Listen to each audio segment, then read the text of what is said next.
complex, or they used this naturally existing complex to actually reenact a passage, right? Some passage from light into darkness, and sort of like the passage into the underworld, into death itself. And this has so many resonances with Eleusis, by the way, and everything that we saw there, and these ancient mystery complexes. Again, this notion of spelunking into the underworld and meeting the gods and goddesses of death, and really confronting death and mortality in a powerful way. Like, it's happening in a different species 300,000 years ago.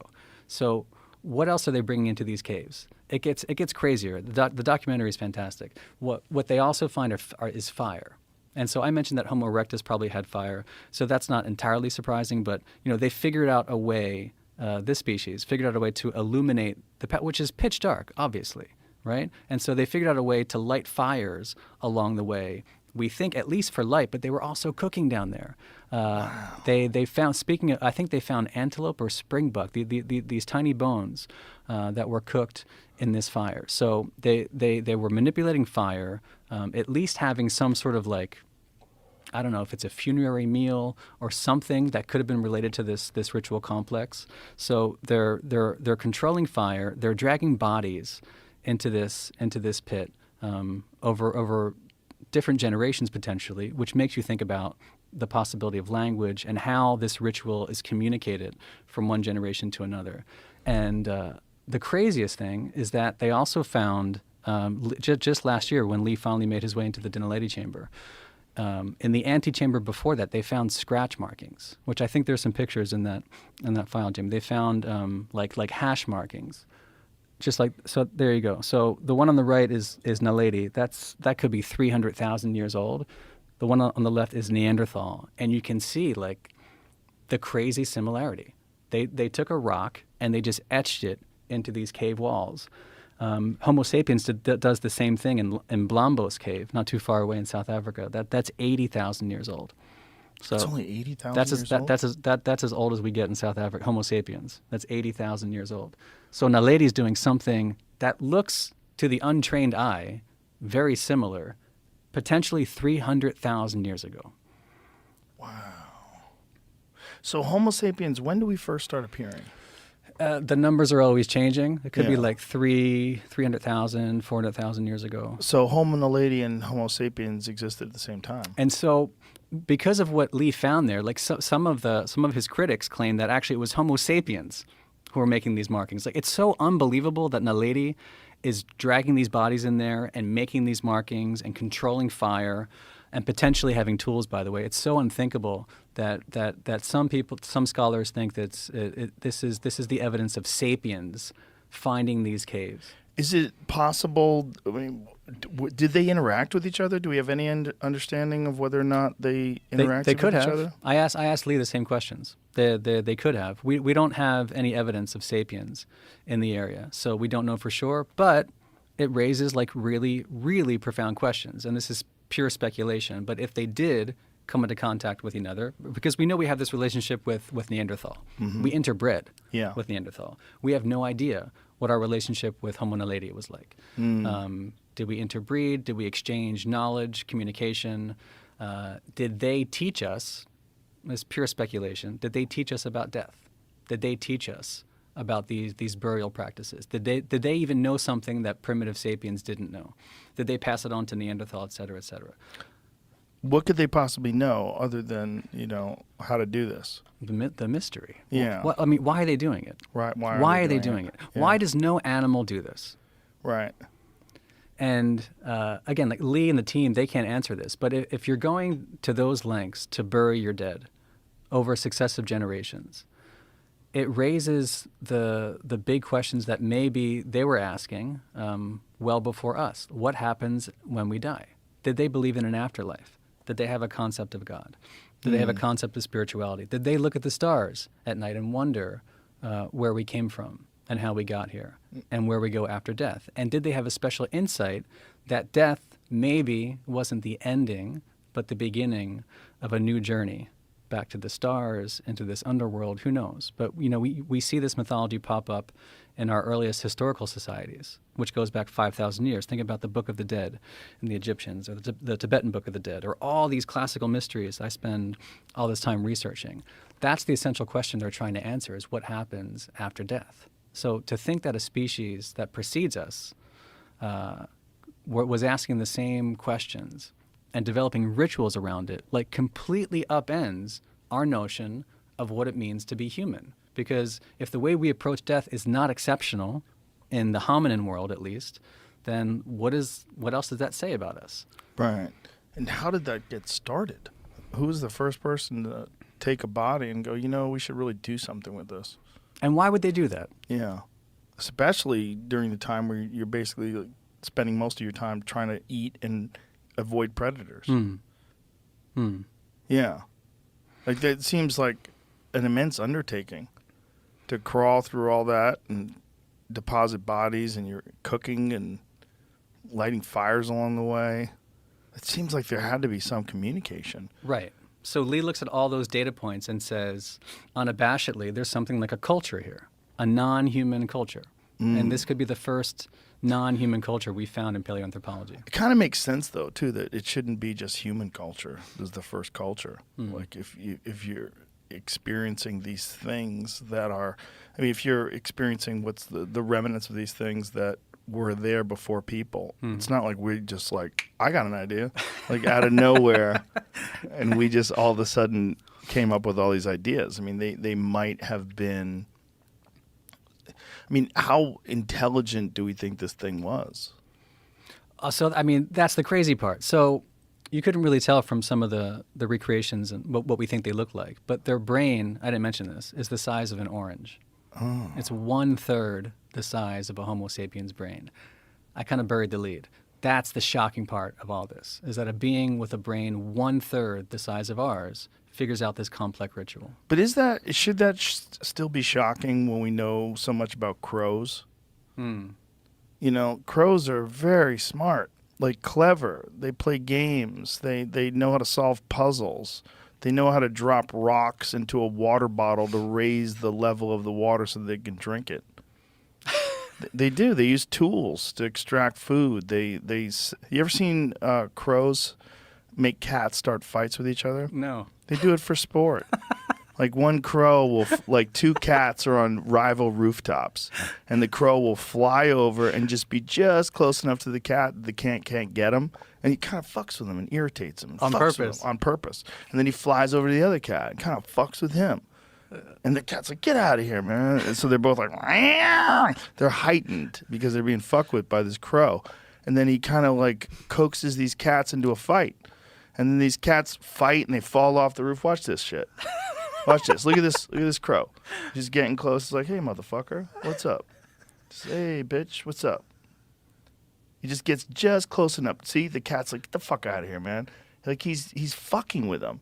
And every time the cat tries to move on him, he flies away. And then the cat just jumps on that other fucking cat. And they start duking it out. Like, look, and he's, like, sitting right next to it. They fall off the roof, and the crow flies down with him. He's like, yeah, get him. He's get still him. going. It's fun for him. He's having a good time. Like, there's no evolutionary advantage to doing that. That's blood sport. Look, and then they fall down that little boom. These cats are just going to war. And that crow's like, yeah, get him. Kick his ass. Weird.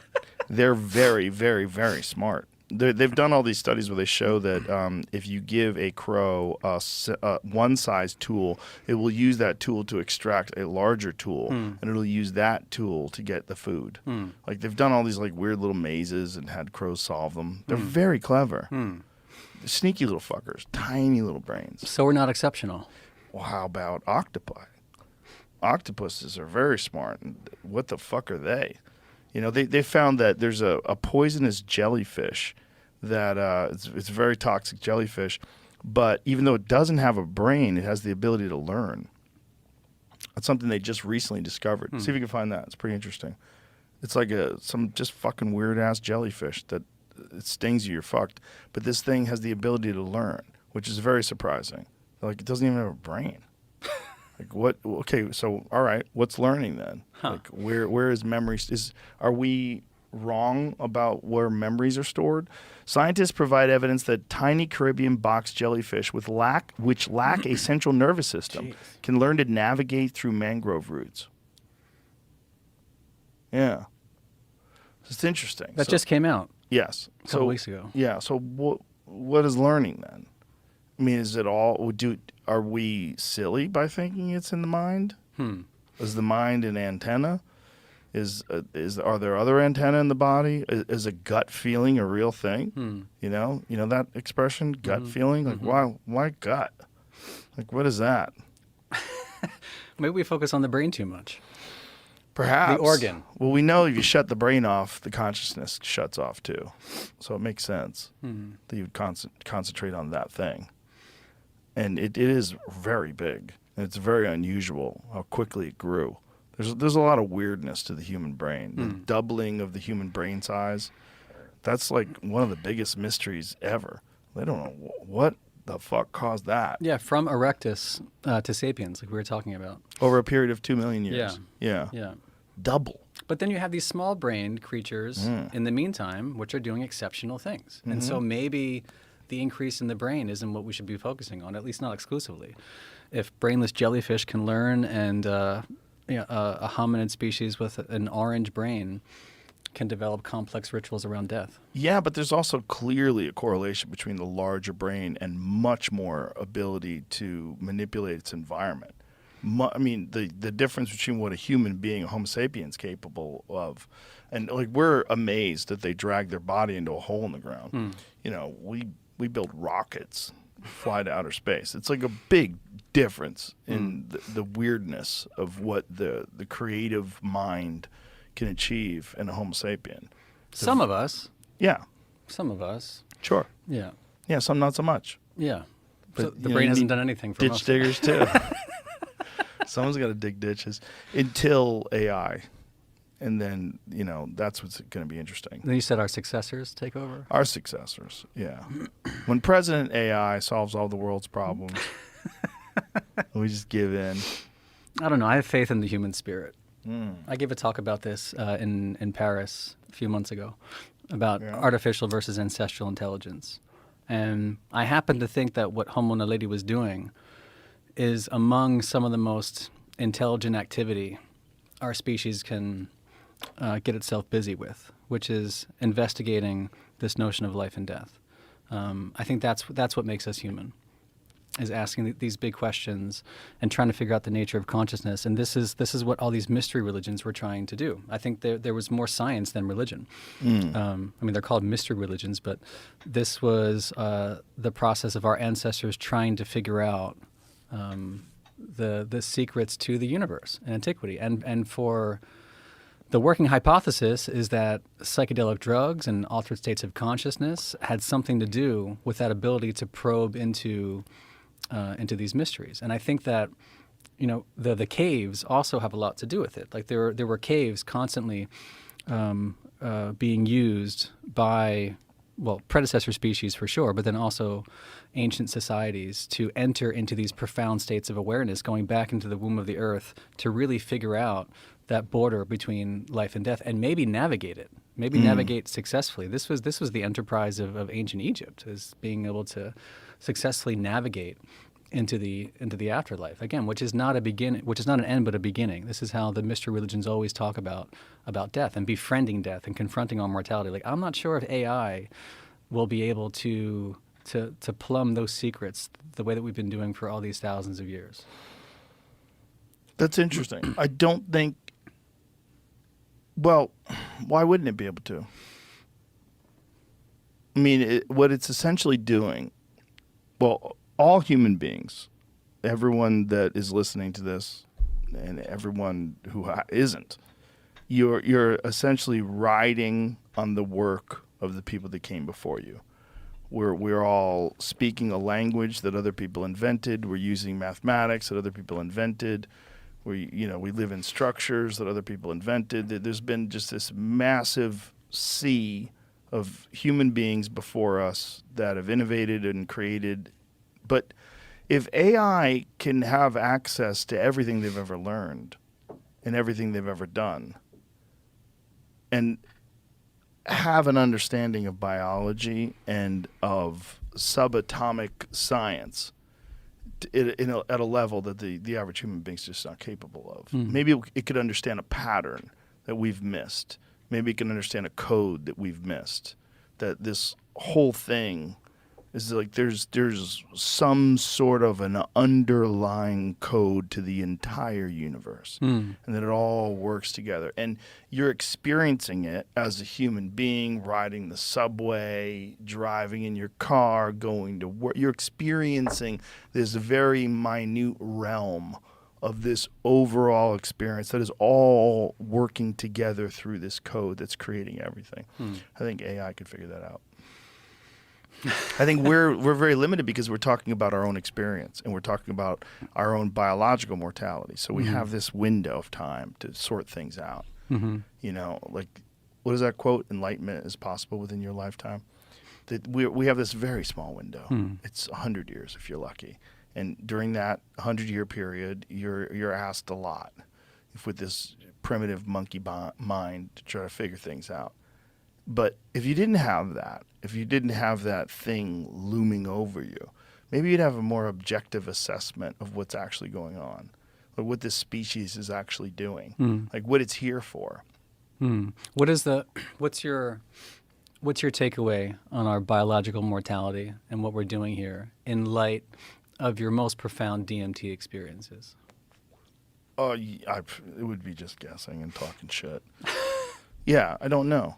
I mean, for us, in our experience, I think the best thing you could do is spread as much positivity as possible in every way you can. Be as charitable as possible, be as nice as possible, spread as much positivity as possible. That seems to be like a valuable lesson that I get from all those experiences. But again, everything we're doing is based on the biological limitations of our consciousness and our life experiences. Everything we're doing is based on like who we are and who we think we are, and what meaning it has for us that we're here right now. But if you weren't burdened down by all these biological limitations, if you weren't burdened by this existential angst and this fear of death and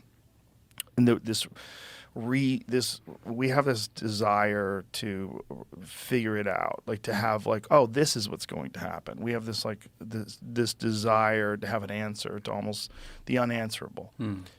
What if AI didn't have those? It's not going to have those problems. It's just going to have information. It's just going to have just pure information with no ego, no desire to survive, no greed, no desire to reproduce, no envy.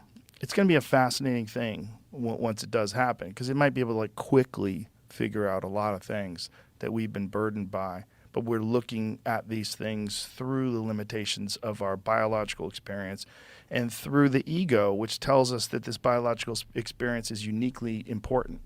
Everyone thinks that they are uniquely important, but yet there's all this evidence that you're not. Like you're a part of this very bizarre thing.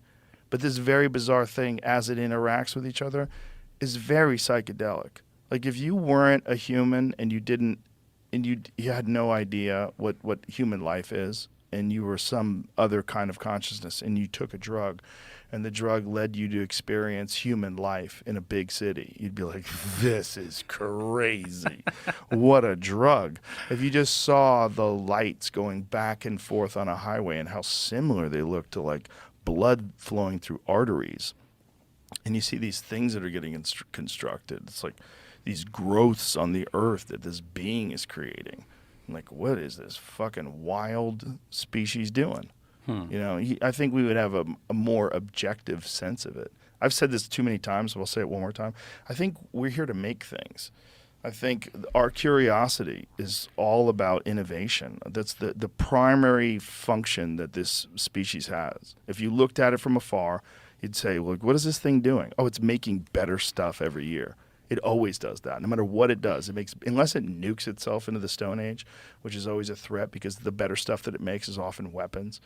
And it often gets better at making money by utilizing those weapons. So it keeps doing that, which is what you're seeing all over the world right now. But I think if you looked at like the one thing it's doing, it's making better things. And it's so wrapped up in buying those better things. Materialism is so rampant, and everybody, despite what you have being more than enough, you want more and better and new things. And that fuels consumerism, and consumerism fuels more innovation.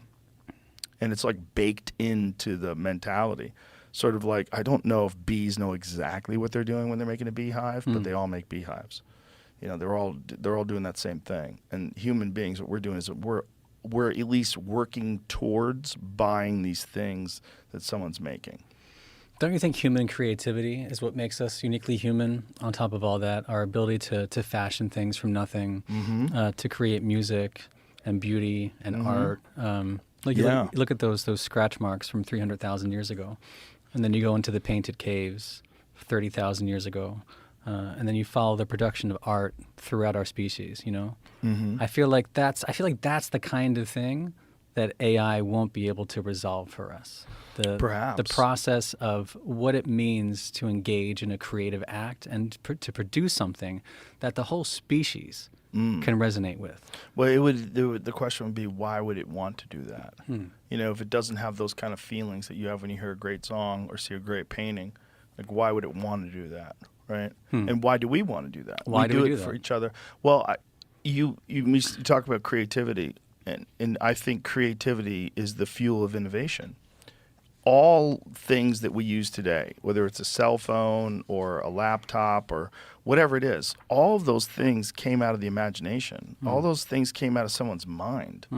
And I've always wondered, I wonder if ideas are life forms, like a type of life form, like a thing, an energy that manifests itself in the creation of actual physical objects. And that it gets into your mind and it interacts with your being and it talks you into making a coffee pot.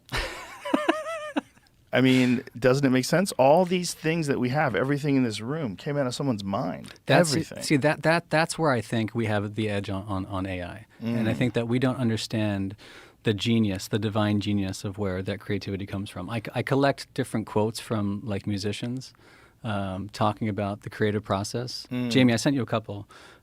There's in the email. There's one from John Frusciante. He's the guitarist for Red Hot Chili Peppers. Like I love listening to musicians talk about where music comes from and where inspiration comes from, because I think it's one lens that we can use to think about the creative act in general. Like it may start with music. It goes to everything that's here. It goes to the art of a conversation. It goes to comedy. It goes to the way we make children, by the way, which is a very creative act and something that comes naturally to most of us. Like I think that's what makes us human, is that this ability to translate something that extends beyond our physical bodies and then to embody it, whatever that it is. Frusciante calls it the force, and then to make something of it, something that can resonate with the community. I think that's something that AI will be able to do in fits and starts, but I'm not sure that we understand the process. And that's why I think about the process of life and death too. That's why I think that the thing that makes us human is the way that we engage with those invisible forces. Yeah. The way we engage with those invisible forces. Yeah, that's it's unique about humans for sure on Earth. Jamie, do you have that quote from John? Yeah, but What is the quote? it's saying like it's a video. I don't know if you wanted to read it or play it or what. Yeah, you can play it. Yeah. Is expressing itself through our existence. I don't believe that a musical idea starts in your brain. I believe it starts at a place before that we don't have any direct contact with. And I believe that everything that we do, everything that we create, is nature expressing itself the same way that when a flower grows out of the ground or a tree grows out of the ground, it's nature expressing itself. And you might say that the tree is expressing itself by the way its branches move out, but it's the force that drives nature. The tree is the visible thing that appears to our senses, but I don't at all believe it's the source of why everything is perpetuated all the time, you know. Force that created us. That makes sense. Yeah, well, most comedians will tell you that jokes come to them like a gift. Like your mind just like a door opens up and like, here it is. And you're like, oh, wow. Oh my God, what a great idea. Like these ideas just pop in your head. You see, and sometimes you see things and you describe them and you like, and the idea will come from that. But sometimes ideas just come to you. They don't even feel like you don't feel responsible for them, because it's not like you dug a hole. Like, here's the hole I dug. You do write. You sit down and write, right? You do the physical act of summoning the muse, which is how Pressfield talks about it in The War of Art, which is a great way to, because it is that. Whether or not the muse is real, if you treat it as if it's real, it will show up. Like, if you show up every day and you write, you say, I'm from 9 a.m. to noon every day, I sit in front of my computer and I write. If you do that, the ideas will come. They will come to you. That's crazy. Well, where are they coming from? Where is that? Yeah, what is that Do you thing? think AI can figure that out? I'm not sure if we can figure that out. I don't know. It's a good question. Like, what is the unique inspiration for ideas and our desire to pursue them? Like, what is it? I think that's part of what makes us innovate. And that's part of, like, what, if you were looking at us from afar, you go, what is this species doing? It's making things. And how do you make things without creativity? You don't. You wouldn't. You would have no desire to.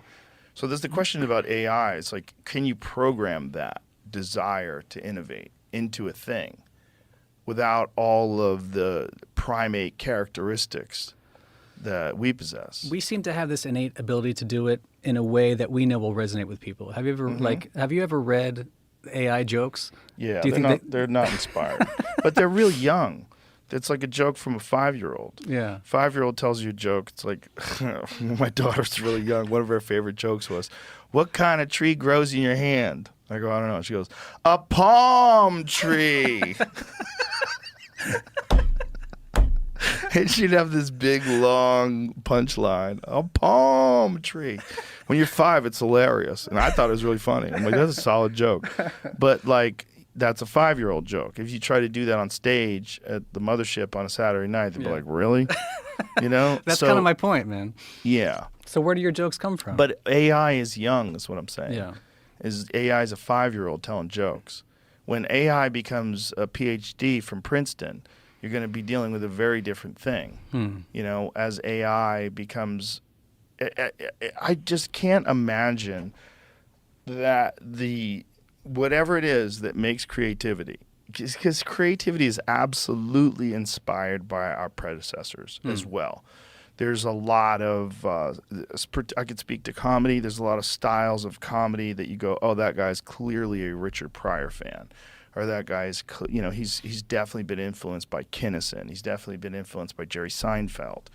There's something that we carry with us from the people, and you see it in music as well. Stevie Ray Vaughan, clearly influenced by Hendrix. So you see this as well.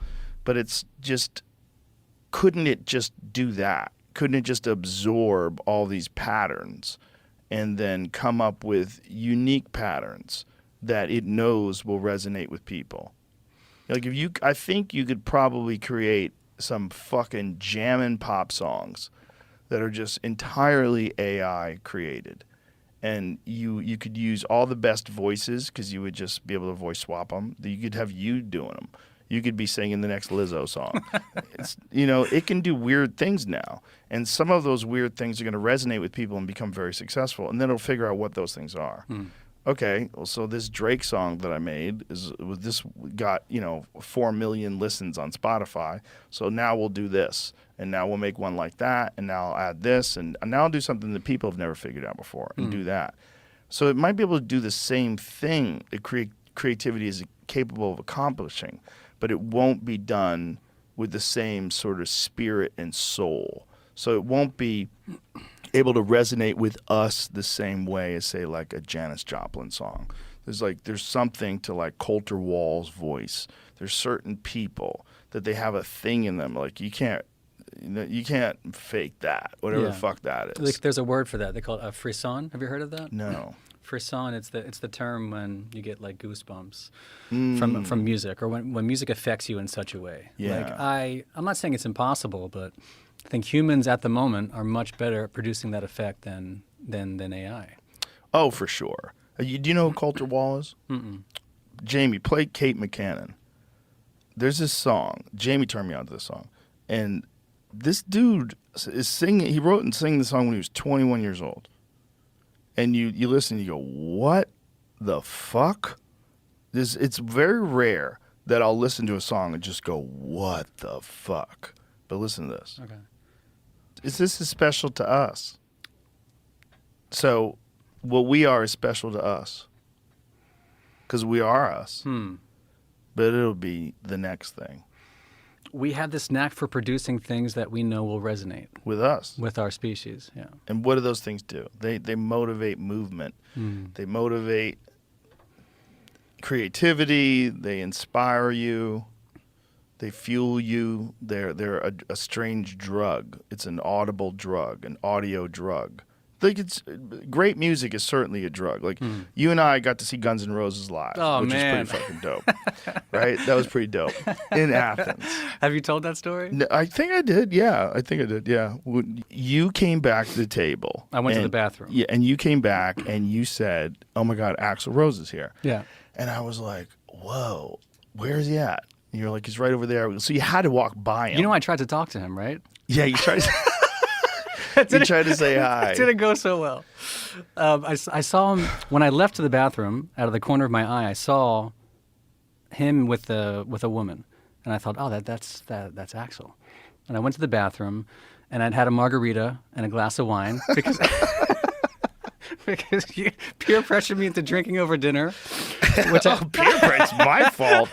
Look how I'm responsible for you. You're a grown man, I'm a grown sir. man. So I made the choice to have a glass of wine with dinner, and so I was feeling pretty good. And so I saw him at the table. So on the way back, I'm thinking I can't not say hi. And so like in my mind, I have like a tuxedo and slicked hair and a martini, asking if excuse me, Axl, we need to chat. But I think like it's not impossible that I said Mr. Rose, like excuse me, Mr. Rose, and the woman there was like. She didn't even say anything. She just waved me away. And I thought, okay, I mean, I would do the same thing if I were Axl. And so I went back to the table, dejected, and let you know that Axl was still sitting there. Yes. And then my dilemma was, do I say hi? Because I'm like, I don't know if he knows me. I don't know if he knows who I am. You know, I don't want to be an idiot. Yeah. I don't want to, hi, Axl. Like, get the fuck out of here. I tried that. Yeah. Especially if it's like my first time meeting Axl Rose. I've been a fan of his for so long. You got to think, I used to work out to Welcome to the Jungle in the 80s. So that guy's been famous since I was like 21 years old. I 22. When did Welcome to the Jungle come out? Appetite for Destruction? Yeah. When does that? 87 or Was 88? it? I think it was 87.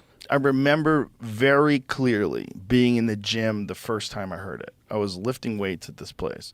And Welcome to the Jungle. I was like, oh my God, what a fucking song. 87. 1987. Yeah, that makes sense. I remember standing on the pool table of my neighbor, Ryan, down the street and playing with wiffle ball bats and air guitaring Welcome to the Jungle when I was 8. So luckily he knew who I was. He actually knew my comedy. He was asking me questions Yeah. about some jokes, and I loved this bit. And I was like, oh, God, thank God. Because you went in with confidence, by the way. You forget that part, dude. We walked in, and like I did the wrong thing, and you walked in with total confidence, and you stuck your arm into the booth and said hi. Like you didn't give him a chance not to say hi. Is that what I did? You were I was very- drunk too.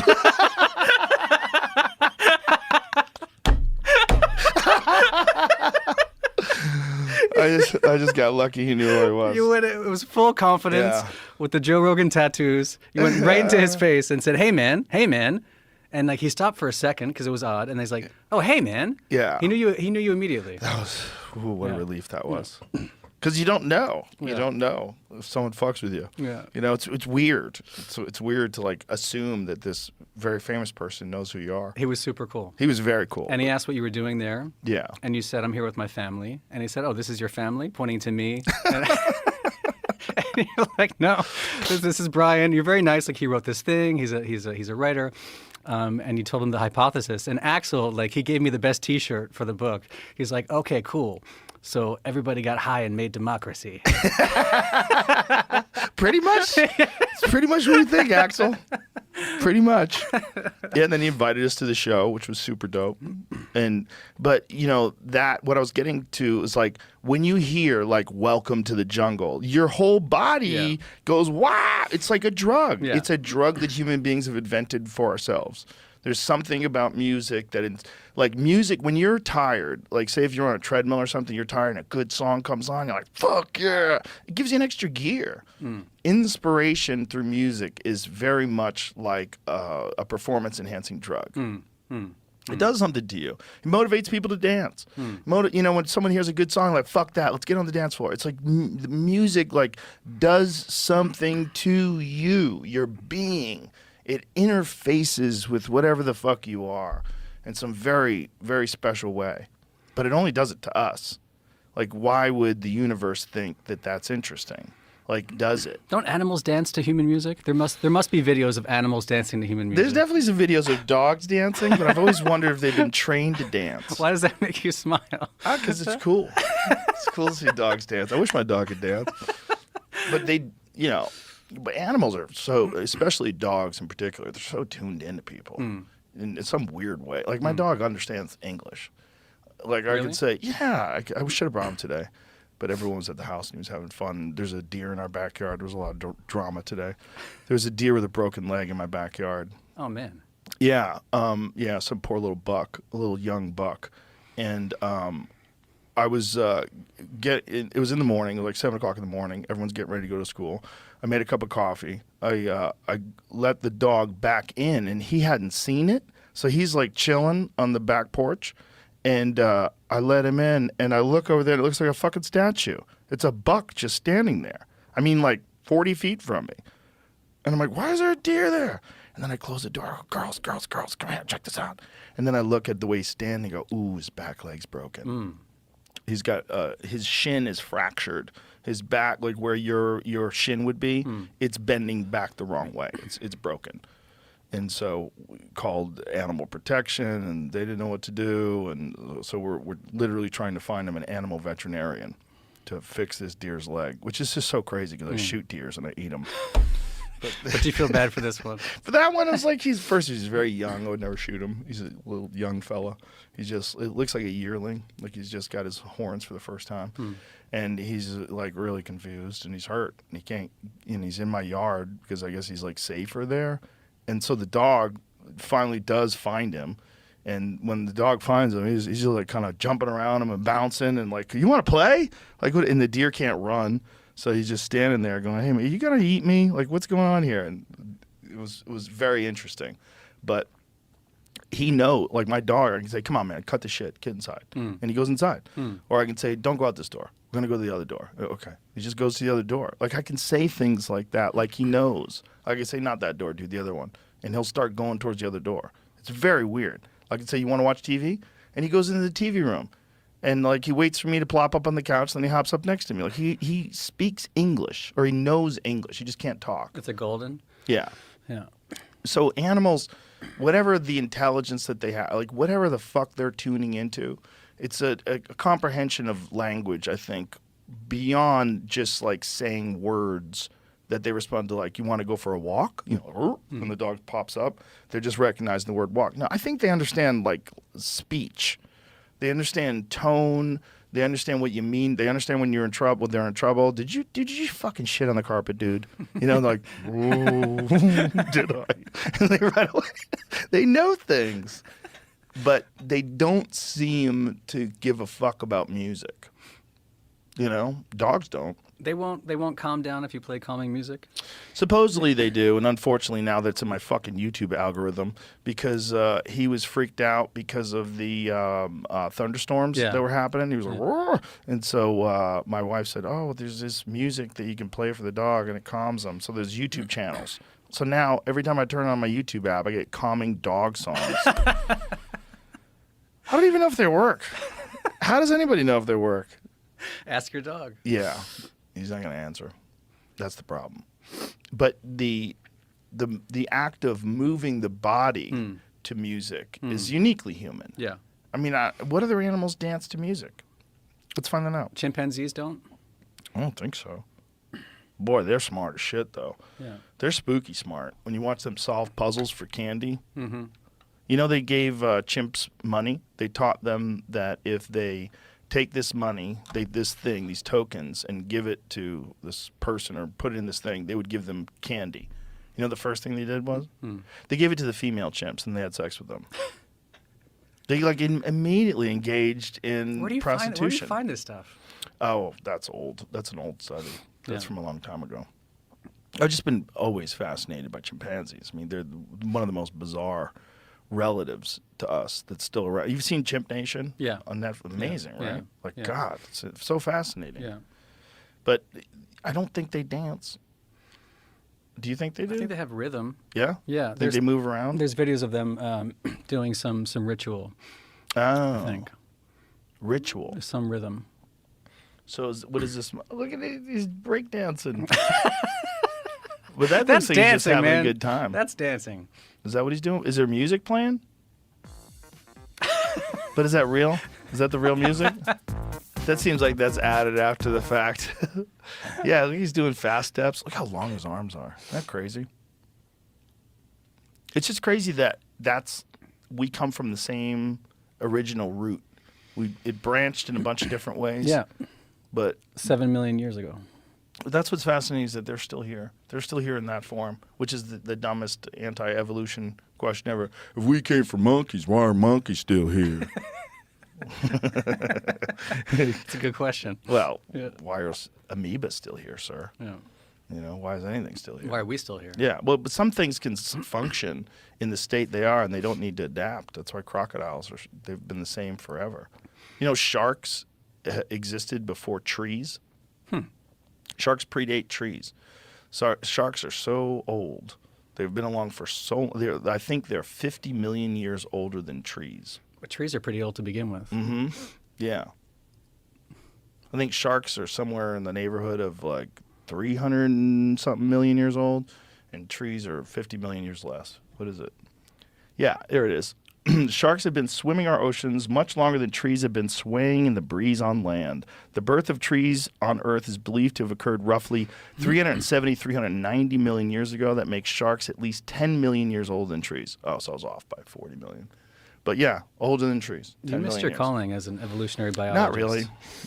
No, I just like interesting information. But especially about things like that, you know, like sharks, the cleanup crew of the ocean.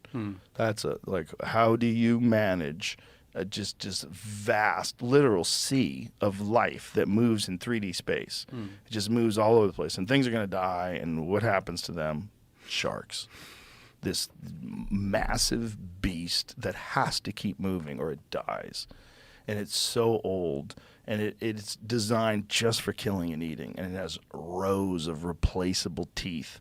And the only bones that it has at all are this massive jawbone and these ridiculous razor-sharp saws that just slice things in half. And it just roams the ocean looking to consume. Have you ever had a shark encounter? I've had sharks bite fish off my line. I've never had a shark encounter. I was like, Jesus, there's a shark. No. Have I seen them in the wild? I do not know. I don't think I have. I don't think I've seen a shark swimming through the water. I've seen a lot of dolphins, a lot of whales. I don't think I've ever had a physical encounter with a shark. Have you dreamed about sharks? Not really. What are you, a psychologist? What the fuck is going on? The guy's a shrink now. What happened? Where'd regular Brian go? I'm curious about your Tell mind. me. I dream about wolves. I'm getting somewhere with this. Yeah, I dream about wolves a lot. Really? Yeah. What do you dream about? Running from wolves. You're running from wolves? Yeah. Why are wolves chasing you? I think wolves chase people a lot. I think some people got away, and I think that genetic memory gets imparted in some folks. I have a high percentage of Neanderthal DNA. You know, when they Do you know this that? 23andMe, Yeah. 57% more than regular people. Wow. Yeah. So you were chased by lots of wolves? I think ancient people, I think most ancient people, that's what the Big Bad Wolf and through Little Red Riding Hood, all those ancient stories of wolves were all because they were killing people. Like wolves have always preyed on human beings. It's always been a part of human existence until we eradicated them, and now we're bringing them back. Which is, to me, wild. Have you guys thought this through?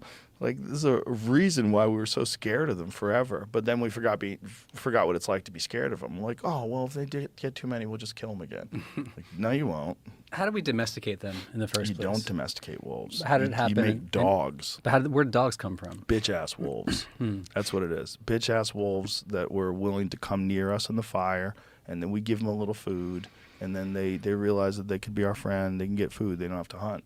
And then we use them to protect the outer perimeter and to keep bears out and things like that, and cats away from people. And that if the wolves stayed close, things didn't want to get near the wolves, and so they would avoid us. And as long as we kept that kind of a relationship, they've done these studies with foxes where they've had wild foxes, and in a small period of time, every time they had an aggressive fox at all, they killed that fox. And they kept these domesticated foxes. And over time, their ears flopped, their eyes got bigger, they became more appealing to us, more submissive.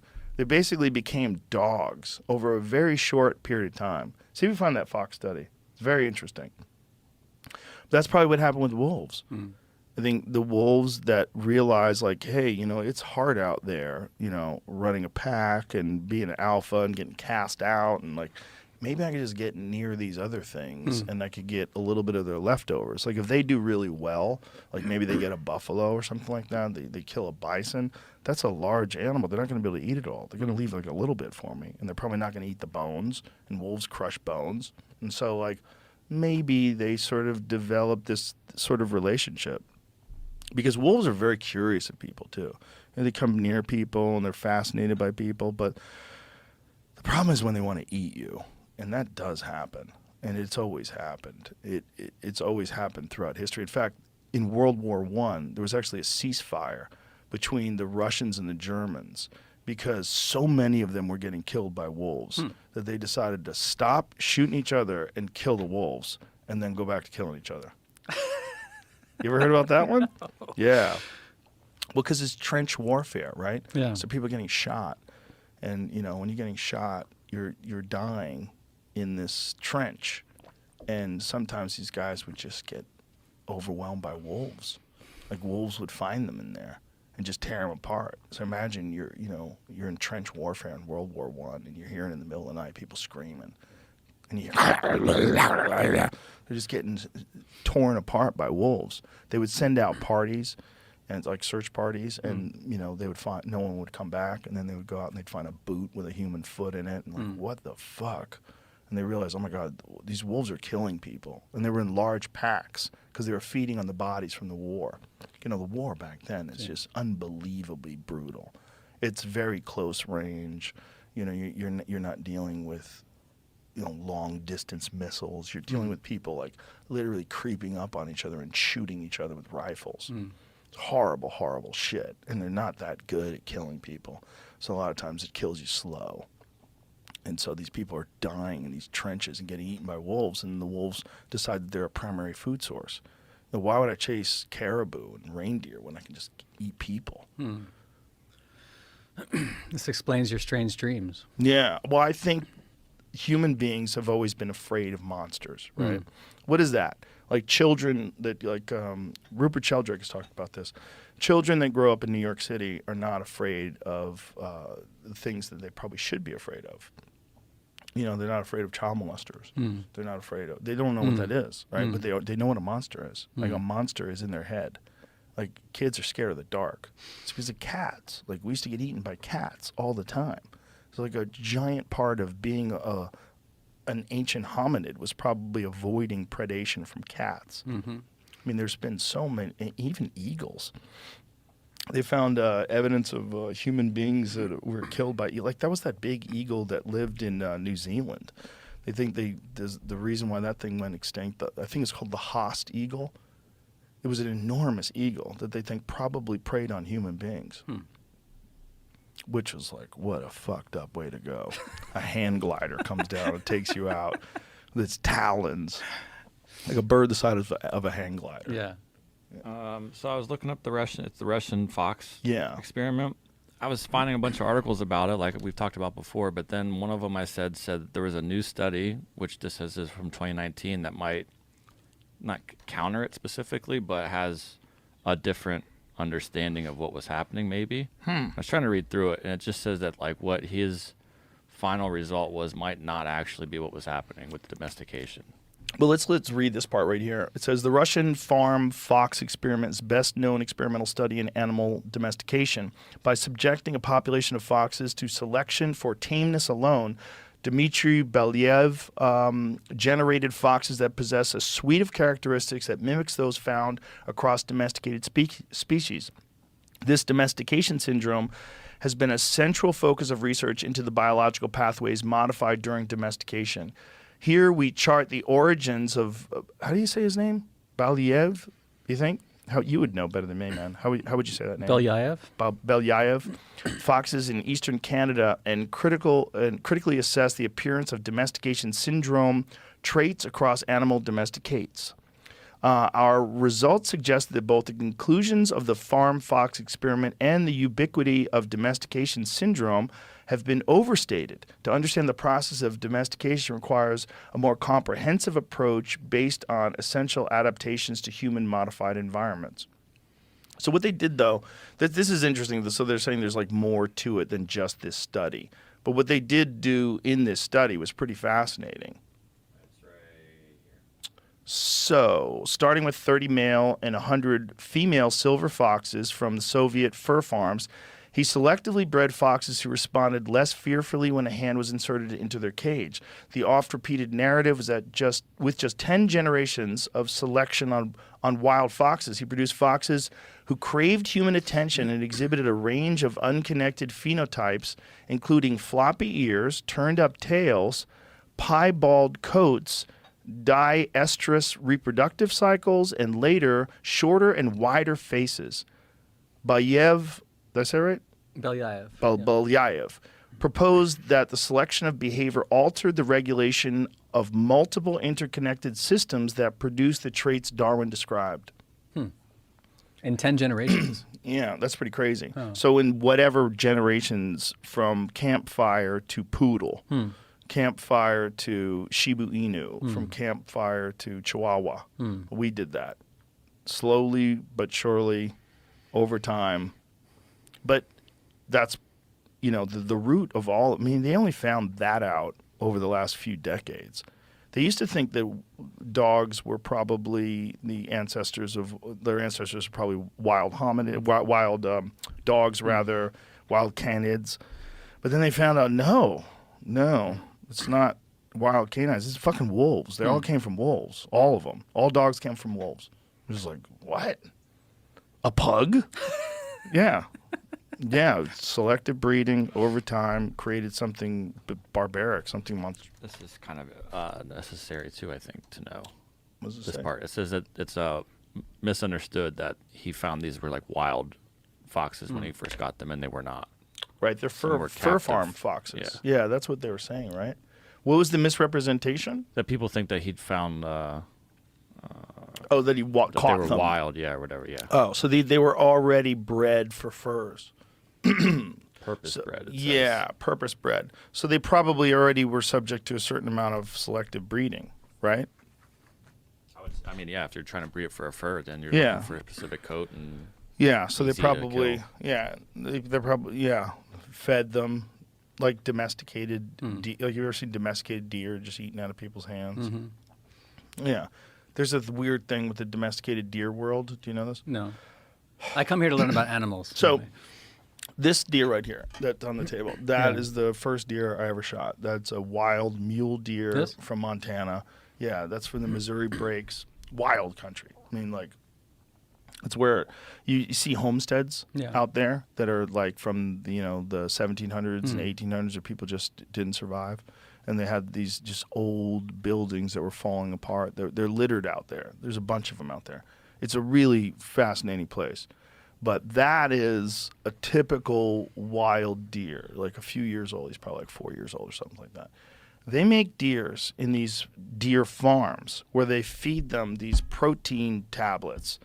And so like a big deer, a really big deer, is a 200-inch deer. And what that means is the antlers of the deer, like there's big bodies that'll be about 300 pounds for like a mule deer, a really big one. their bodies are big, but then their antlers are this massive fucking structure on their head of bone that grows quicker than anything in the wild. Is the quickest bone that grows that we're aware of in all of nature is an elk or a stag or even deer. This shit grows so quick. It's just a couple months, and all of a sudden, they drop their horns at the when they end during the winter, and then these new ones in the spring just and within months they grow.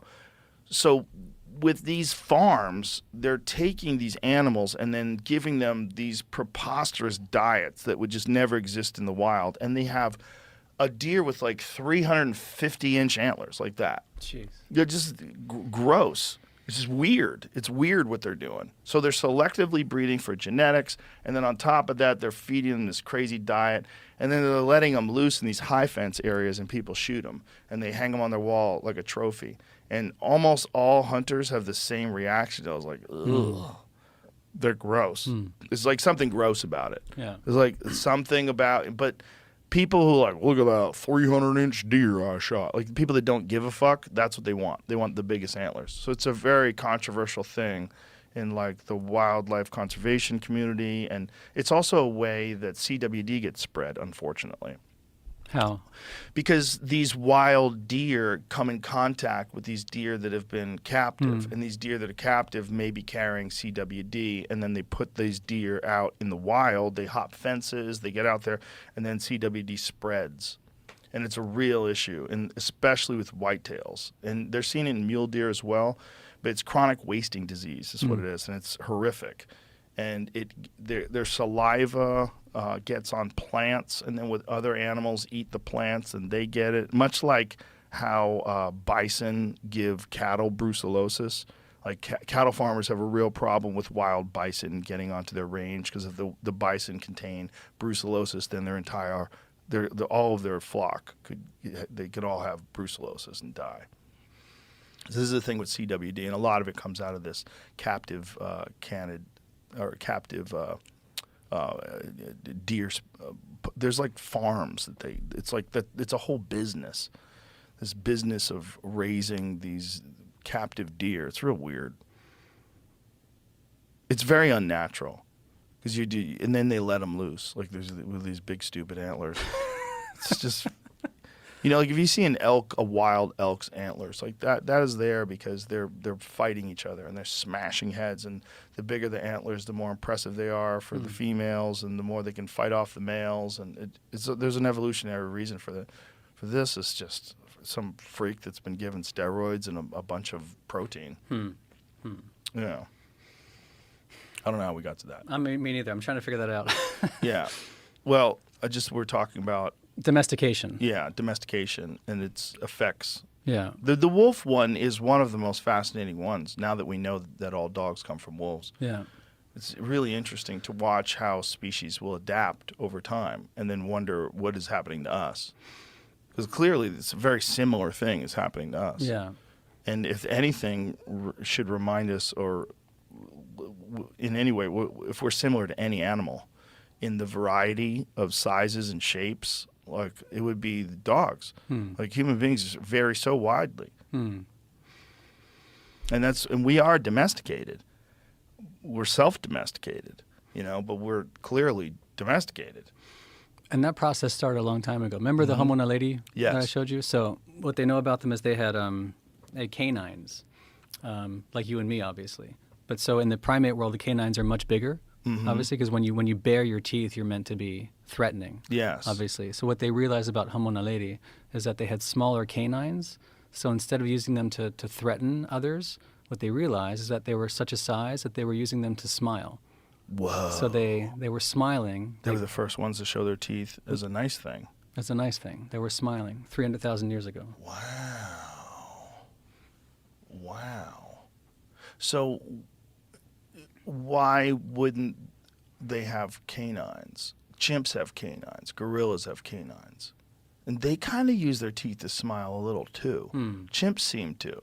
They seem like when they're having fun, when they're laughing, they seem like chimps seem to laugh, right? Yeah. Like, ha, ha, ha. And they show their teeth. And it doesn't seem like they always show their teeth in a threatening way. Right? Like, that dude's smiling. For sure that dude's smiling. I mean, come on. Look at him. Looks like a school photo. He is 100% smiling. Yeah. Yeah, it seems like they smile. And they have canines. Yeah, they got canines. They're certainly larger than ours. But it's also like, if you saw that, like, is that a smile? I mean, I don't know what the fuck that is. I'm getting out of there. It's ambiguous. Click on that one with the waist up right above you. Yeah, look at that. I mean, Jesus Christ. You imagine seeing that in the wild? You'd be like, oh my God, I'm so fucked. That's terrifying. That's not a smile. Happy he found dinner, I think. I don't know about. Yeah, he's ready to fuck you up. Yeah, what a crazy thing.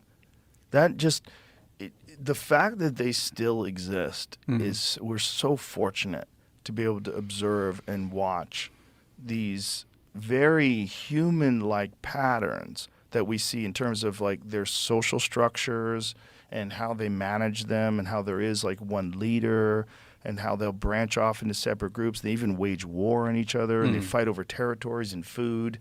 It's so interesting. It's so interesting because they're so like us, but then so not. Like that thing is kind like that. Show that picture again. It's kind of like us, but God, that thing's terrifying.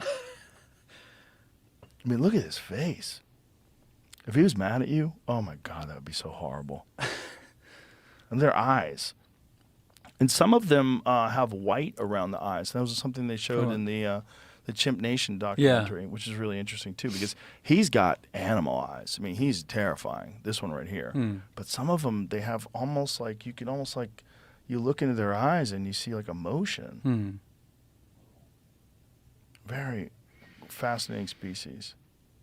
Have you studied at all the Hobbit people from the island of Flores? The Floresiensis. Yeah. Yeah, that's another it's another strange one, like Homo naledi. Because it disrupts the narrative about the doubling of the human brain size, as if there's this constantly escalating trend in one direction. Yeah. So you see the Floresiensis and Naledi occupy these strange places, questioning whether or not it's the physical brain or something else that imputes intelligence. Yeah. Yeah. What about the hobbits? Well, it's interesting that they coexisted with humans, Right. because they're fairly recent, right? Right. What is the timeline for those? Definitely when Sapiens was around.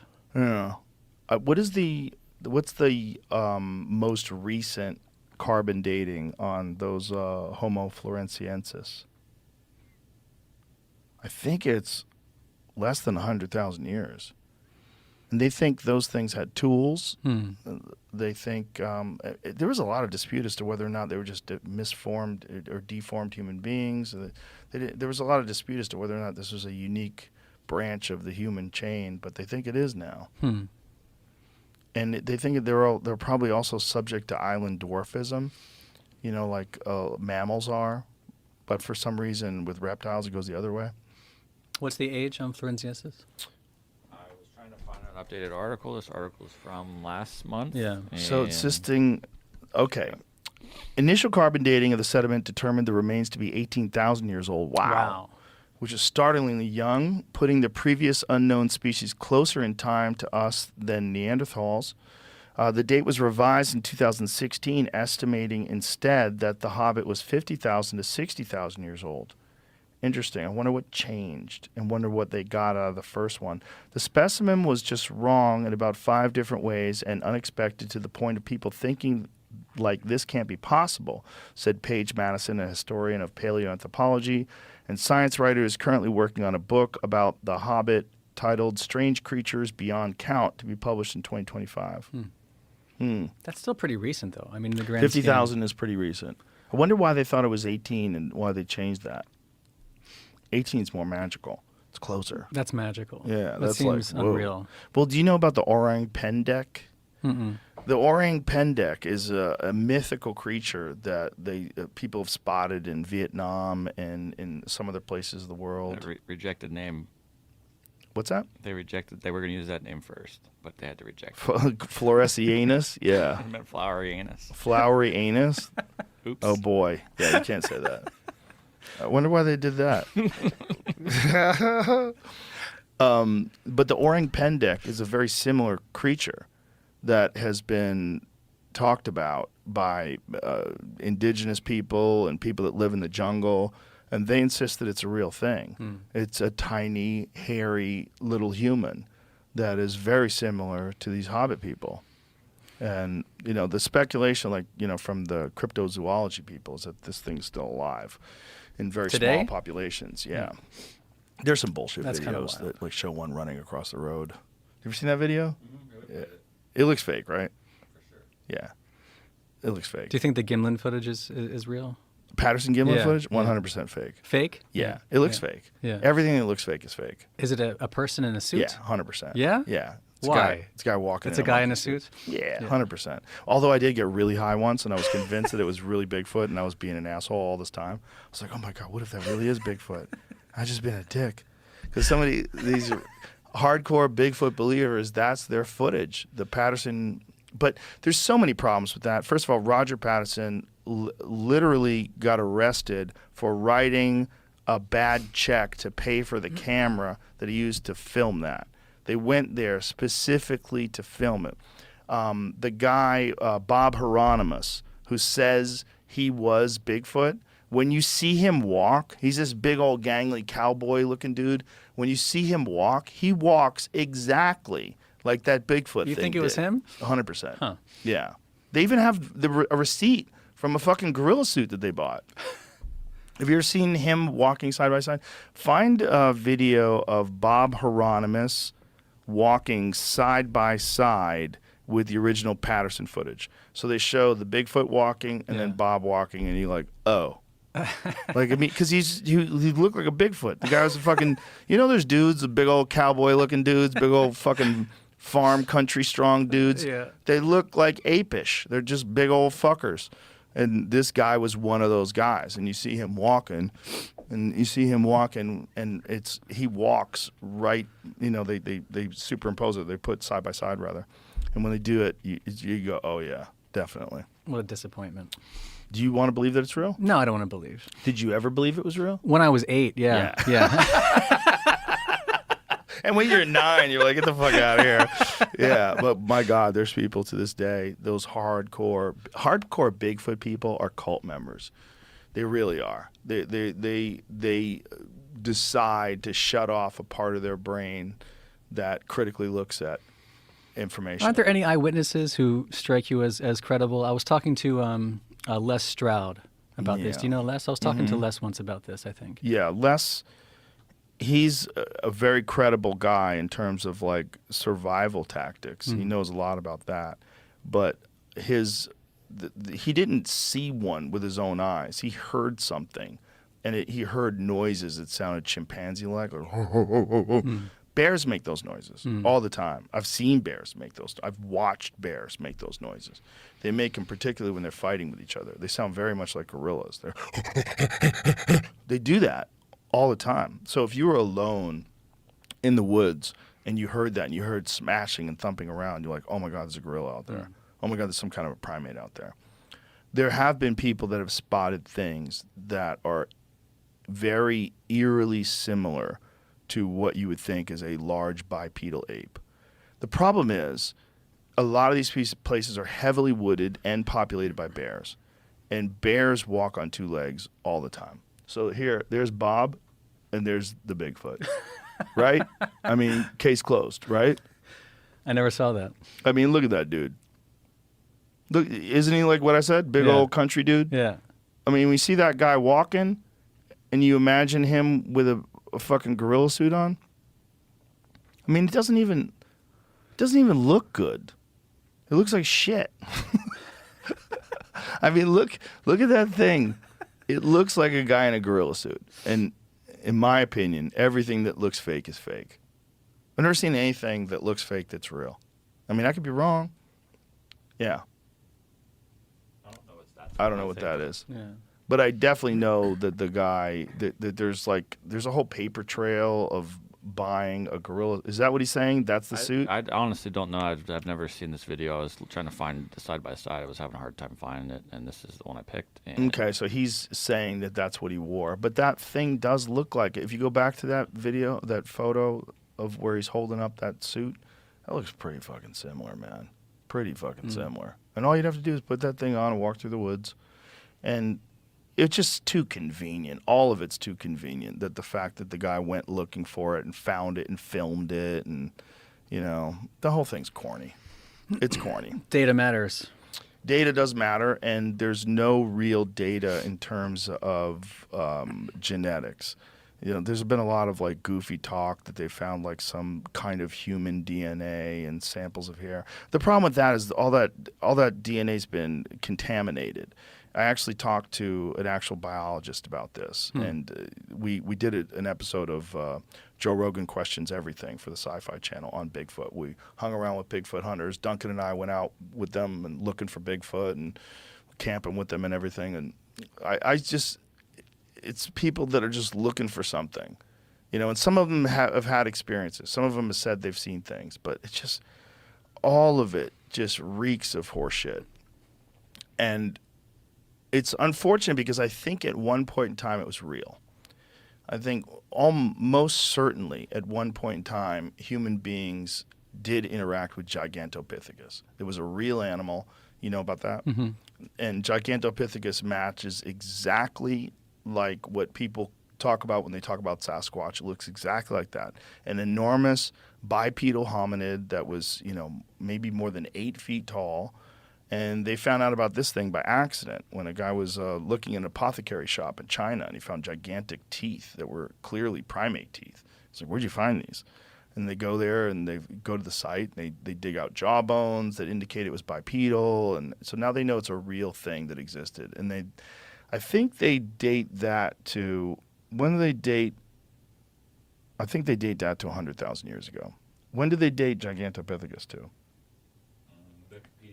Wikipedia says roughly 2 million to 350,000 years. 350,000. I thought it was closer. I thought it was closer to us.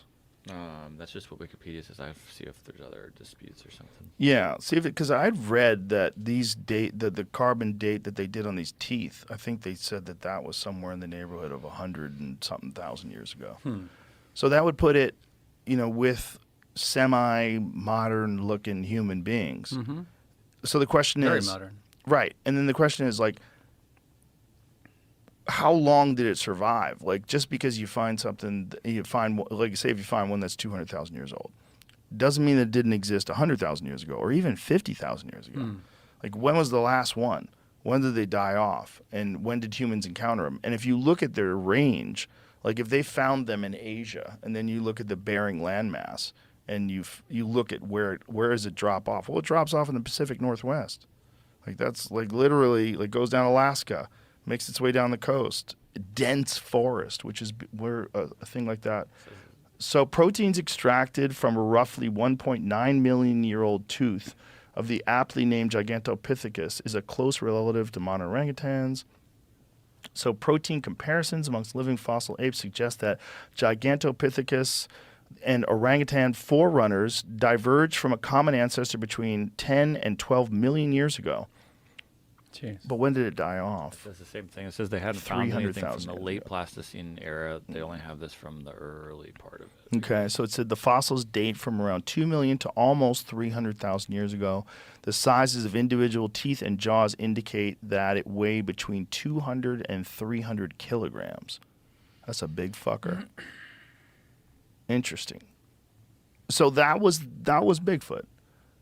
So if humans did make it to the point where we had language and the ability to communicate ideas, they probably would communicate about all these creatures that they encountered, and that would be one of them. Yeah.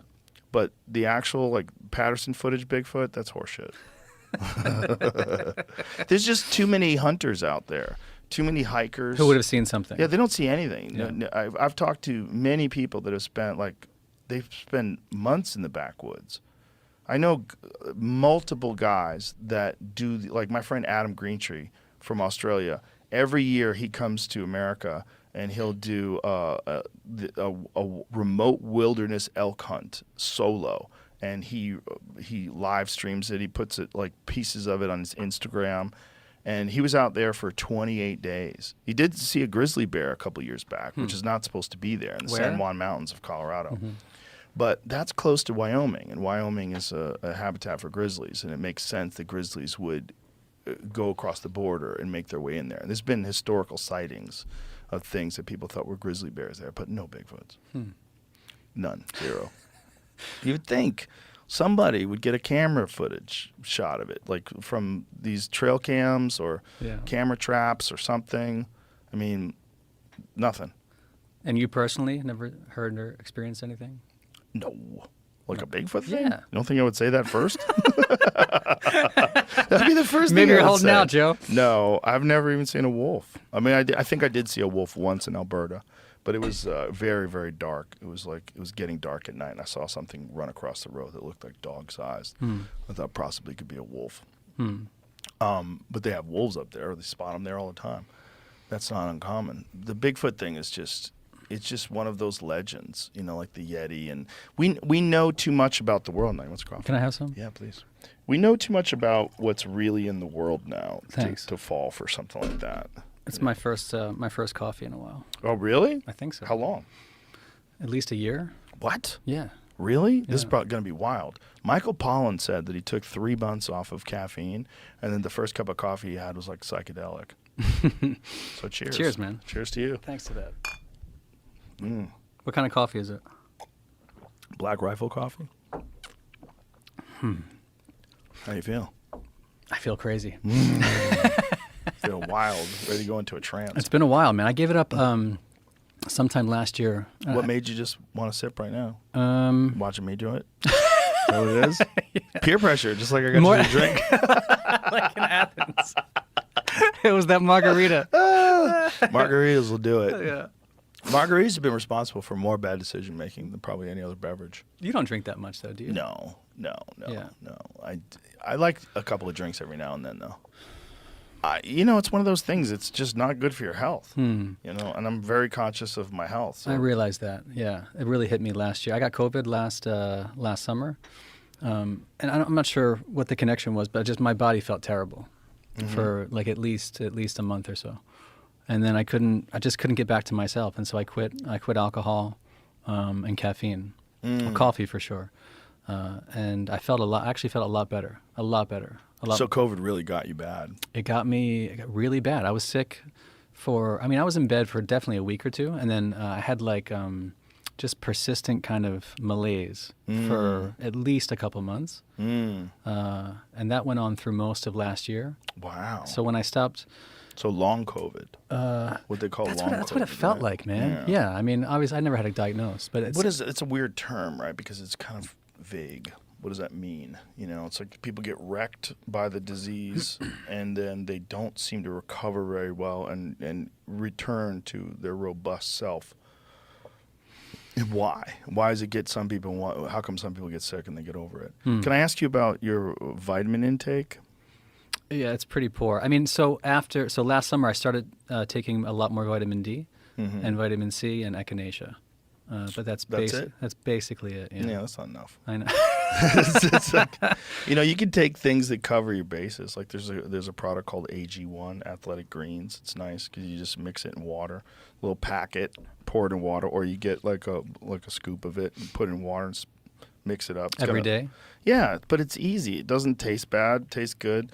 And but you do need vitamin D, and you should also take vitamin D with vitamin K2. It helps your body absorb. But you should be taking a host of things. You should be taking colloidal minerals. You should be taking essential fatty acids. Like if you want to optimize your body's ability to recover and to be able to perform, you really need to supplement. And supplementation, I think, is something that many people have maligned that do not experience it.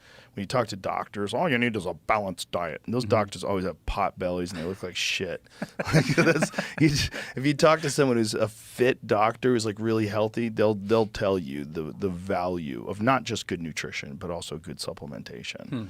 And you really should supplement. And supplementing with vitamin D is critical, especially to avoid colds. You know, that's the speculation about why we get flu and colds in the winter. Oh, it's flu season. Why does flu have a fucking season? Well, because that's when people are very low in vitamin D. Because there's not getting the best way to get vitamin D for sure is sun exposure. Yeah.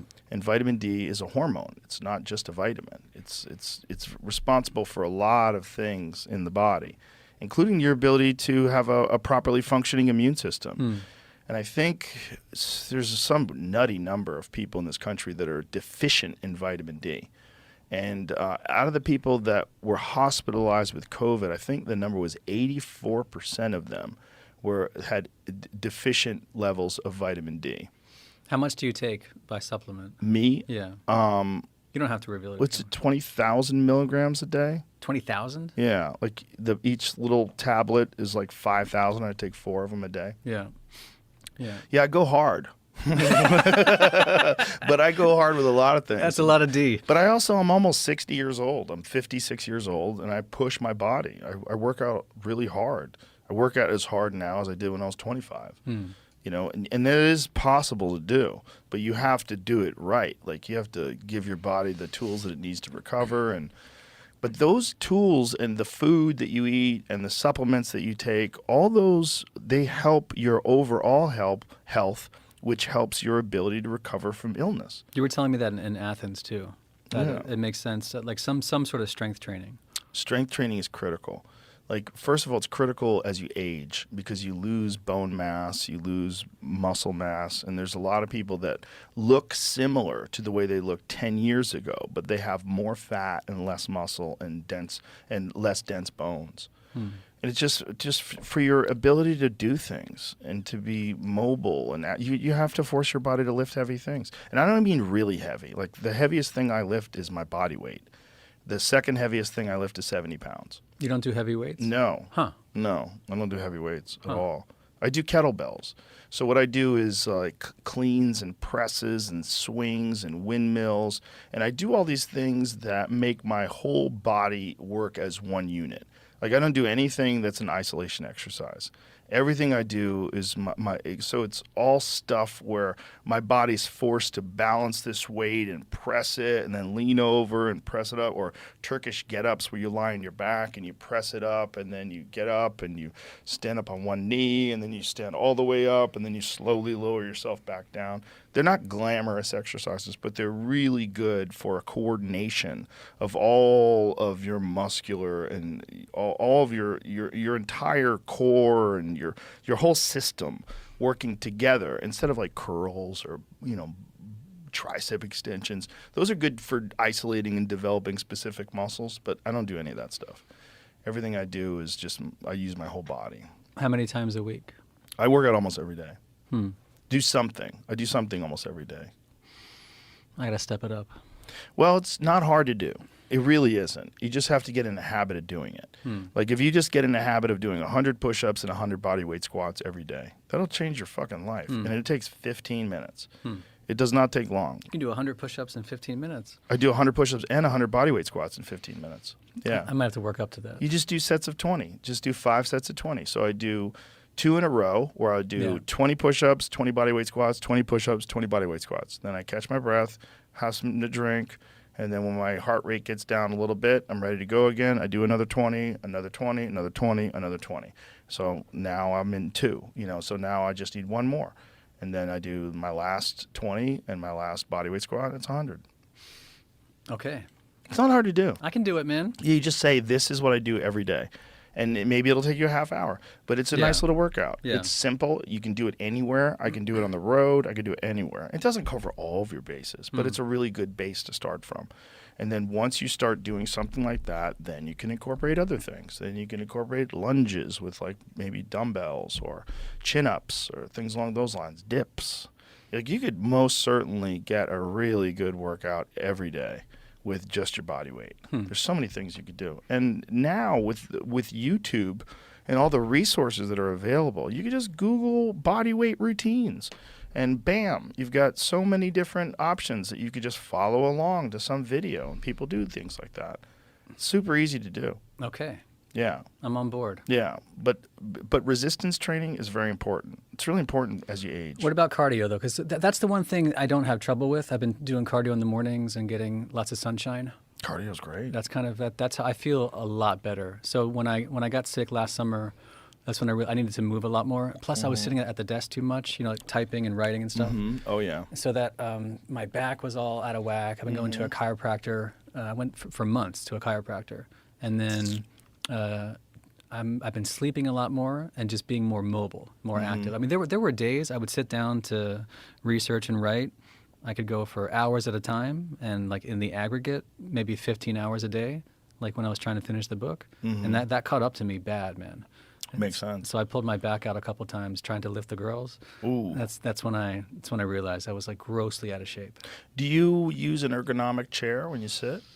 No. You should use one of these. Get Like one this? of these fuckers. Yeah. These things are amazing. Yeah. I mean, I'm sitting in this thing 3 hours every day. Yeah. And I used to have like a regular office chair, and after every podcast, my back would be like, oh, it hurt. But this forces you to have correct posture. I've noticed it's not very. It wasn't comfortable at first. It's Yeah. a little odd, but overall, it'll be more comfortable if Yeah. you get used to this. Like I have the exact same chair at my home desk when I write.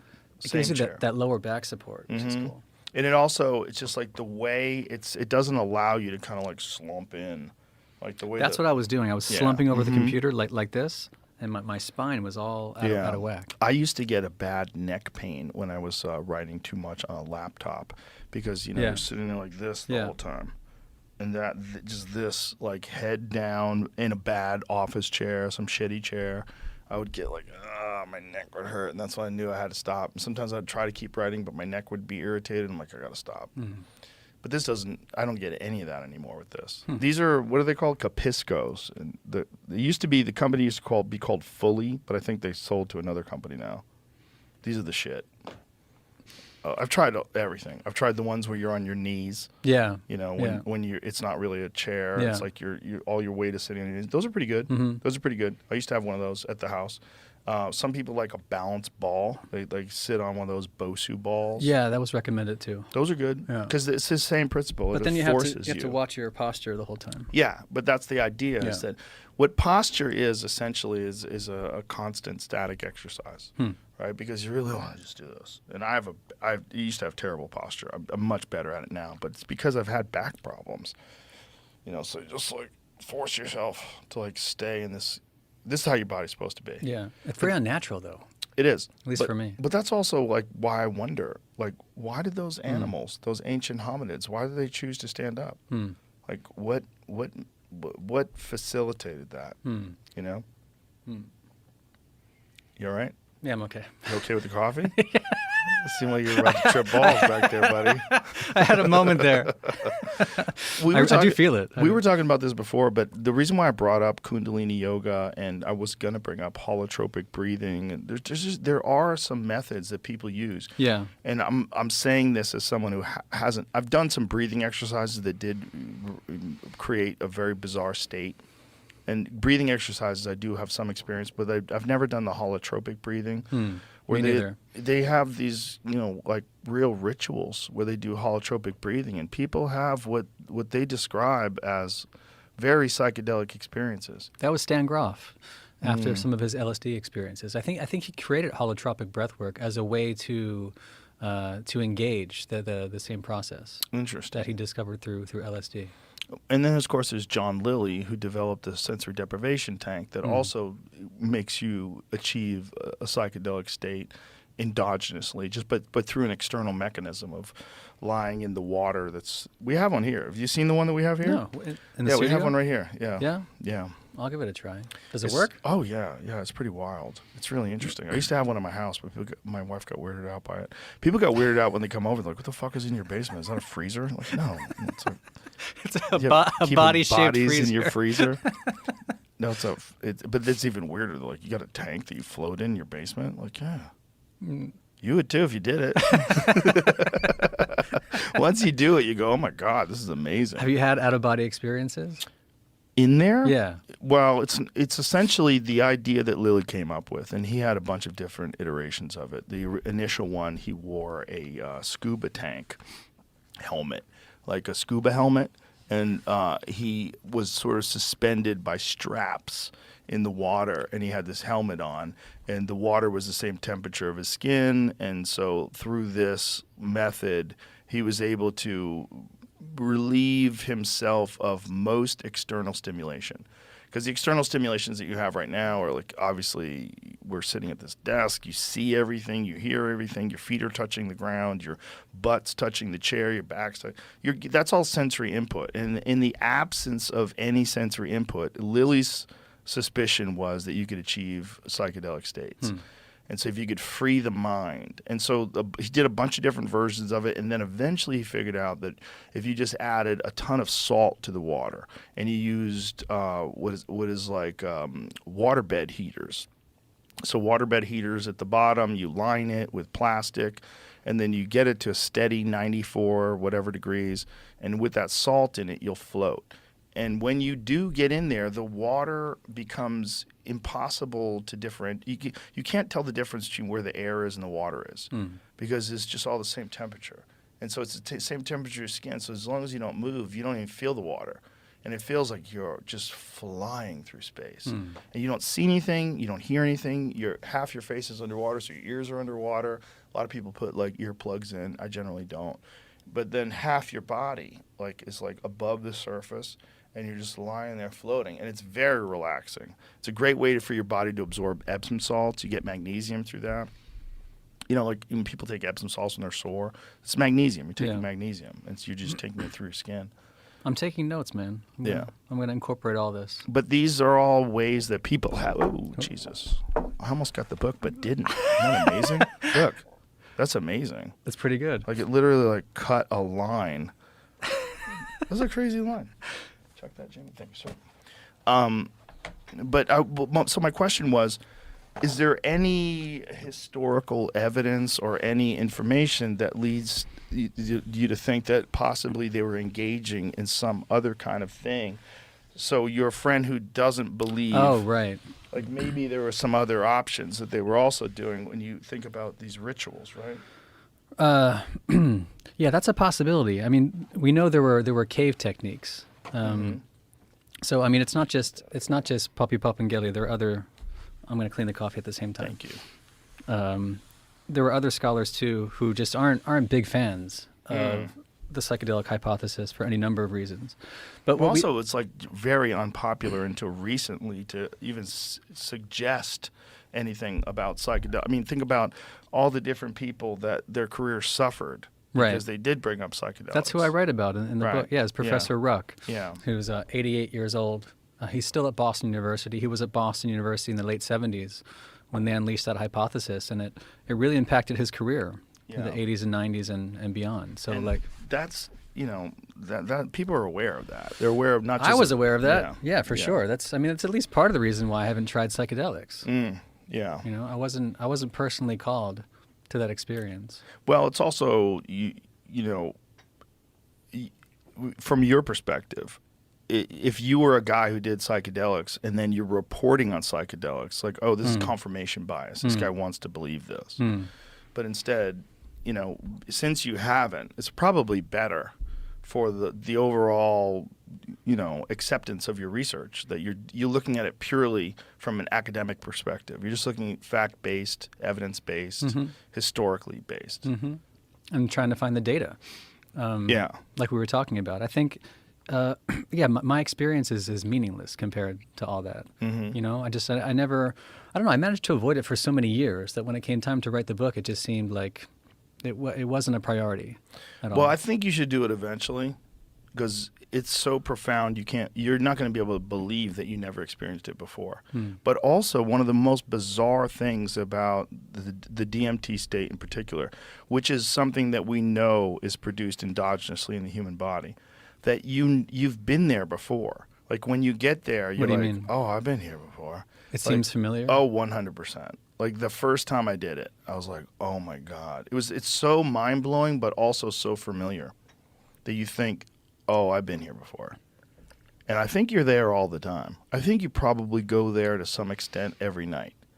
When you're dreaming? Yeah. And we don't know. We don't specifically know, we do know because of Rick Strassman's work.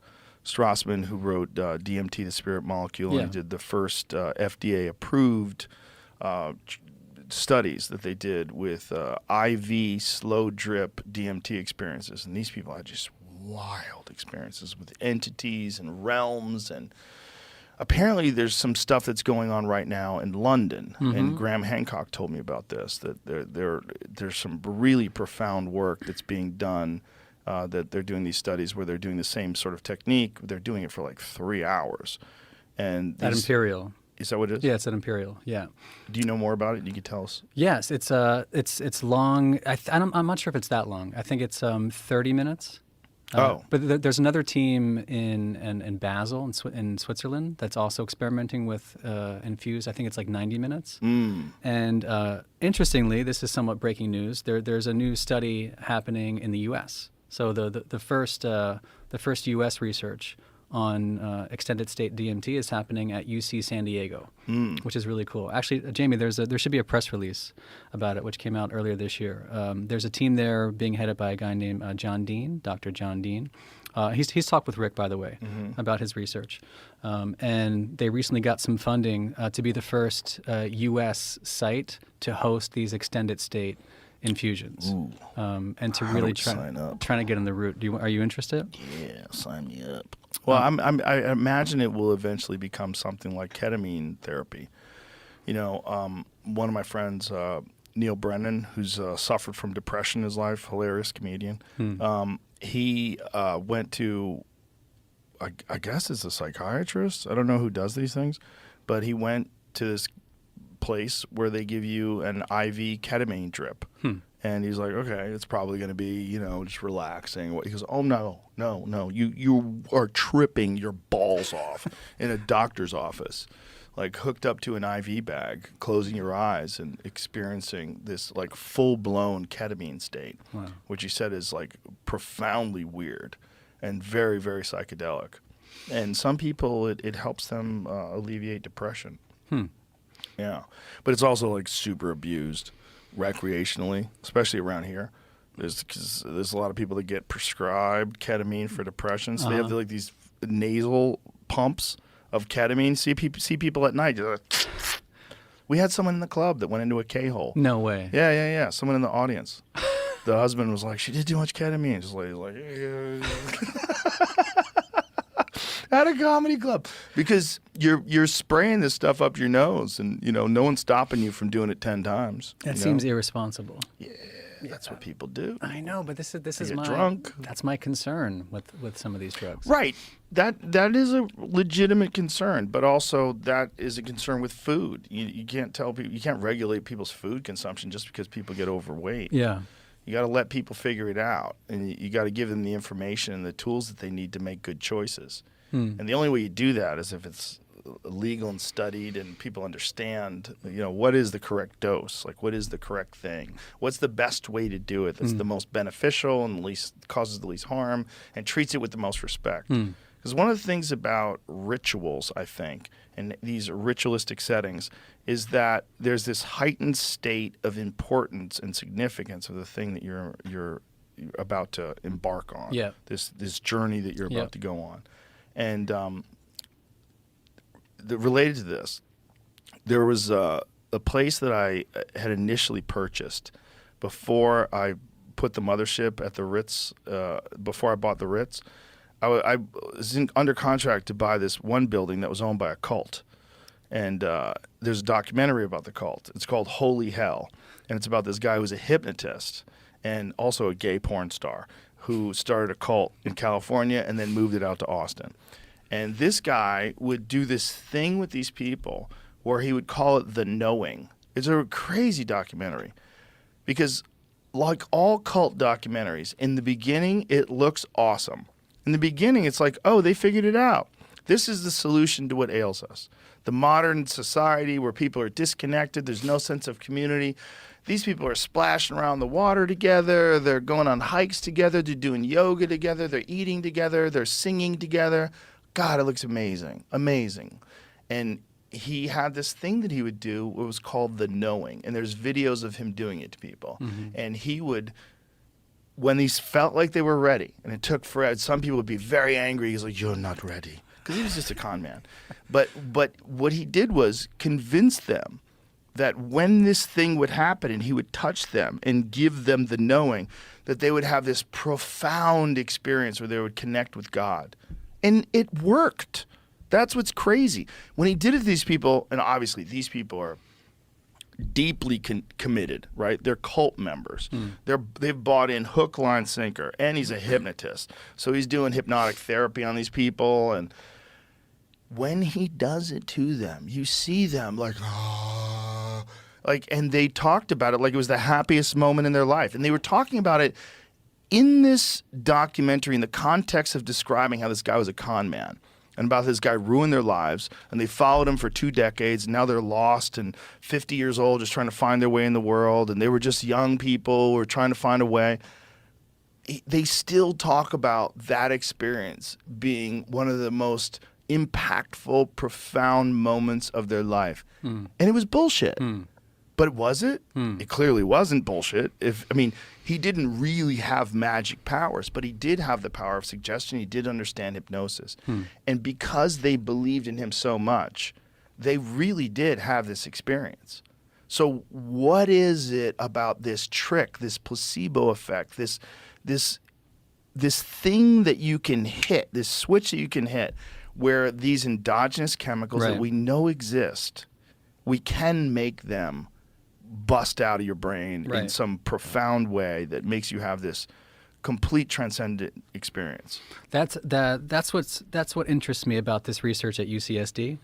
I think they're, in addition to the extended state infusions with DMT, they're also setting up these volunteers to fMRIs to really try and figure out how DMT is interacting with the brain, how it's released or not. And I think part of that interest in that research is really trying to figure out the endogenous. That's sort of the holy grail of DMT research. So this guy John Dean, I think he's found it in rat brains, but we've never actually seen conclusively, never measured the presence of DMT in the human body, in the human brain. I think that's part of his interest, is trying to figure out if he can endogenously identify the presence within these states of mind. So whether it's someone in deep meditation or in dreaming or some other altered experience, I think that part of the really interesting part of about the research there is trying to isolate exactly how that gets triggered. Because if we're sitting on this incredibly potent chemical and we don't know how to release or to control it, it's something that deserves a little more attention, I think.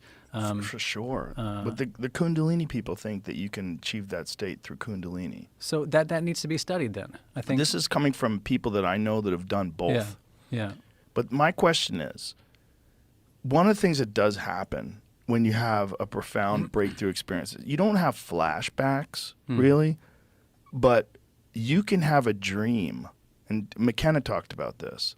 And in that dream, you'll smoke DMT, and you'll have a DMT trip. It's almost like a doorway gets opened up. I've had dreams like that. Have you? Yeah.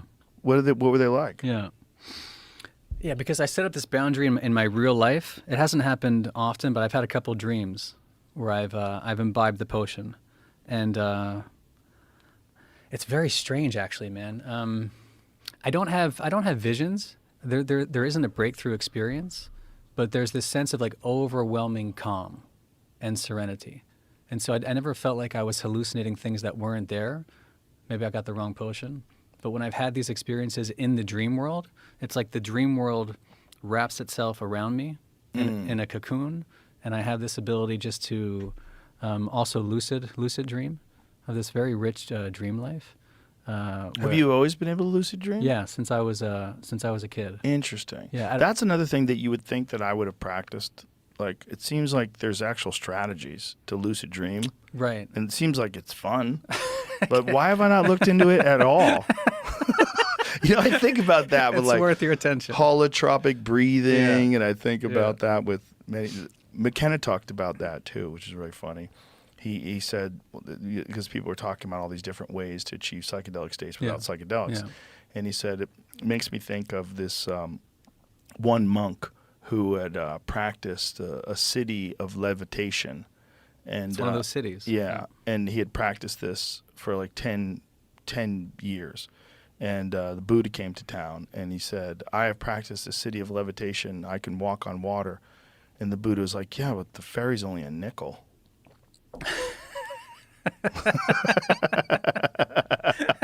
And the idea is like, yeah, you could probably get there endogenously, but why would you when mushrooms are everywhere? That was McKenna's take on it. Like, yeah, okay. Maybe you can get there through yoga or whatever, but you can definitely get there through DMT or ayahuasca. If or you understand the psilocybin. dosing, like you mentioned, if you understand how to grow them, how to use them properly, and I think that's kind of what we're missing from the ancient past. And so it's kind of funny. I've had all these weird conversations over the past 3 years about like the application of the ancient ritual to today, and you know, my feelings on psychedelics have changed quite a bit over the past 3 years. And what I've realized, amongst other things, is that it's less about the drug, and I think it's more about everything you just described. It's more about the ritual. It's more about the ceremony. The fact that these drugs are organic and they've been found on the planet, and their use on every inhabited continent has been cataloged, is something worth reflecting on. So they're there. You can't ignore them. But throughout the long arc of history, there have been practices and protocols around their use, which typically obtained within small communities, small, tight-knit communities where people took care of each other, where people knew how to grow and dose these things. And I think that one of the things I talk about in the book is this: the secret to pharmacology is posology, the notion that it's all about the dosing, and it's all about the ritual around which this experience is taking place. And so, like, when you were at Eleusis, for example, remember we went to, you got to see Eleusis in person. Like, if this hypothesis is true, right, about this psychedelic potion, you know, it wasn't consumed in a dining room, like, in haste with no preparation. Like, you would have prepared for at least 18 months, if not longer, to walk that sacred pilgrimage trail, to show up there, and to, over the course of 9 days, by the way, to experience this rite of passage, which for many people was the culminating experience of a lifetime. And I think that's something we're just missing today, at least in the West. I don't think we have that kind of sacred container. Well, it's illegal. That's a big part of it. And you know, there's a lot of ignorance as to like what these things are and what the experience actually is. And I absolutely agree that ceremony is important, and setting is very, very important. Having the proper mindset, making sure that you haven't eaten anything before you've done it. But I don't know if ceremony is more important than the actual experience, because the actual experience you could have with a bunch of your idiot friends sitting on a couch. And if you do DMT, you will fucking 100% go there. And you'll be like, how is this possible? How is it possible that this is literally 15 seconds away?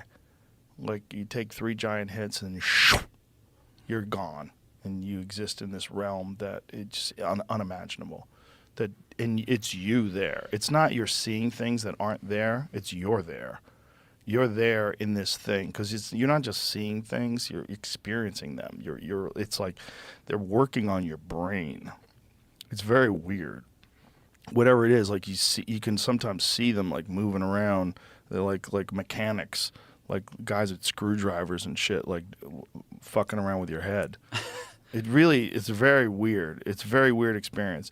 And unfortunately, it's illegal, and it's crazy because fentanyl isn't. You know, it's like you could buy opiates at a pharmacy. You can't experience something that is probably the root of a lot of religious experiences, if not most of them. And there was just Gavin Newsom just vetoed something in California that was going to decriminalize psilocybin and a bunch of other psychedelics. What was that he vetoed? Yeah, over the weekend. Yeah. Why? Yeah. Why? In this day and age, why? Why less freedoms for people? That seems so stupid. His written response was that there was an absence of therapeutic guidelines, and that if they were formulated and then published, I think he would have reviewed the bill differently. Well, that's fair. Yeah. That's what it said exactly. That's actually fair. That's fair. But I think the proper solution would be to come up with guidelines. Right. California should immediately begin work to set up regulated treatment guidelines, replete with dosing information, therapeutic guidelines, rules to prevent against exploitation during guided treatments, and medical clearance of no underlying psychoses. All those are good. That's actually very good. That's better than just, okay, so I take back what I said. It wasn't that it was stupid. Like, maybe they should have had that before they attempted to decriminalize it. Newsom's statement said, unfortunately, this bill would decriminalize possession prior to those guidelines going into place, and I cannot sign it. That's actually fair. But that means that they should just get together and put together some guidelines. And the problem is, in order to find out what the proper dosage is, you have to run studies. And they have to be approved, and they have to be, it has to be legit. So, but they should do that, and if they do that, they should pass those things. And also, I think it's important. They said to keep people like what was the specific language that they used about rules about? Can you hold it up again? Yeah. What is actually what we're talking about with guru, prevent against exploitation during guided treatments. So the guru thing that we're talking about, and the cult thing. It's a big deal, man. Because you're thing. very, I mean, not that I know, but one is very vulnerable. Yes. In that position, and I think that I always look back to the way psychedelics were spoken about in the 50s and 60s, right? One of these famous lines is about psychedelics are non-specific amplifiers, and so you just make bare the unconscious, right?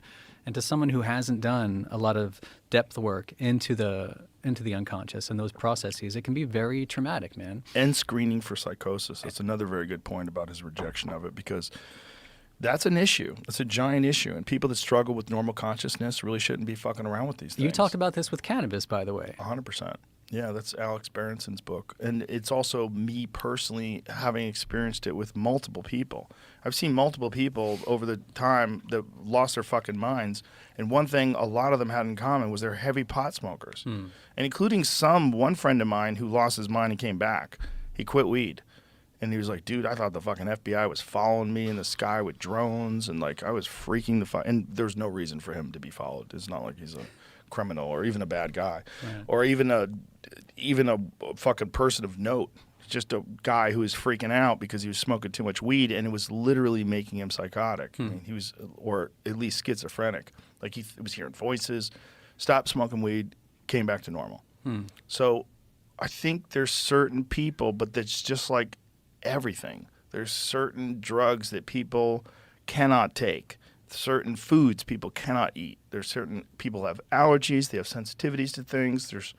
We vary biologically so much. Like the idea that everyone should do a certain thing is kind of crazy. Because there's people that are allergic to red meat. A friend of mine got bit by a tick, the Lone Star tick. It gives you something called bilirubin. Oh no, not bilirubin. Alpha-gal, and it makes you allergic to red meat. And it's fairly common. Happens a lot. It's a tick bite. And for him, it was like a whole year. For a whole year, he's allergic to red meat. Weird. So it's like you can't tell people, like, everyone should do ayahuasca. Like, no. Some people shouldn't do anything. Ever. Some people should take whatever medication their psychiatrist is giving them that's keeping them from fucking jumping off a bridge. Right.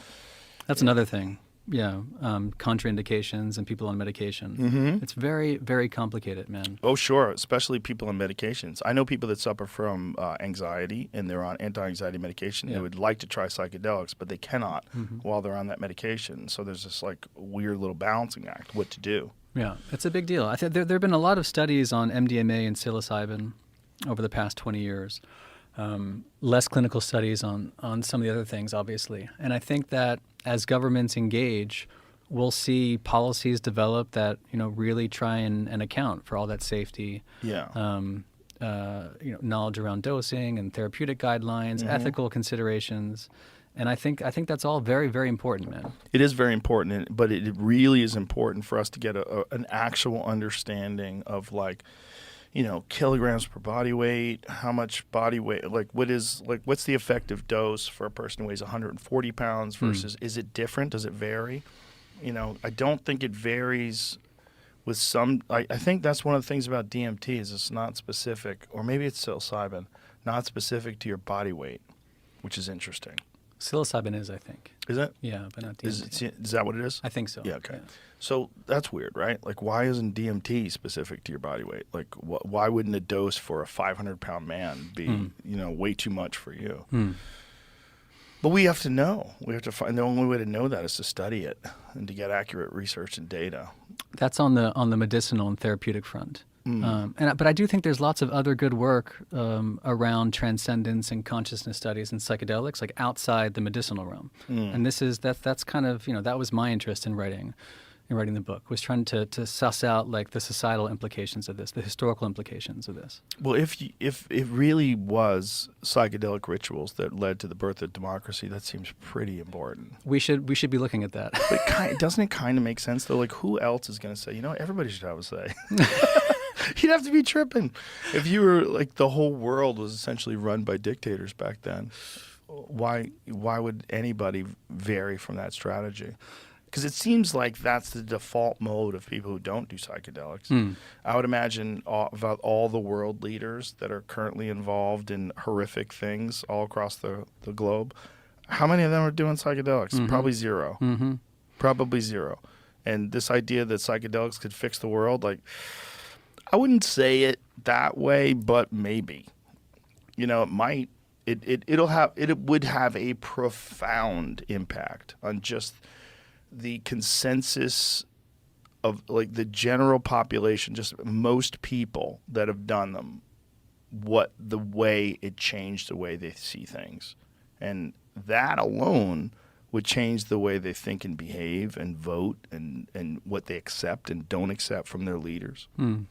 What they accept and don't, like the dangers and the harms of censorship and propaganda, they would be much more aware of that. Like, oh, you're like literally like creating mind viruses and shaping the way people think to benefit your own good. Yeah. But that's all the more reason to try and study the way that we engage these things in the past. Yes. And so since the book came out, there was this, there was all this pandemic space that opened up, and so I was on Zooms a lot with different people. And one of the projects that came from the book, which I'm pretty proud of, is this guy Andrew Coe. I mentioned in the book quite a bit. He's an archaeochemist.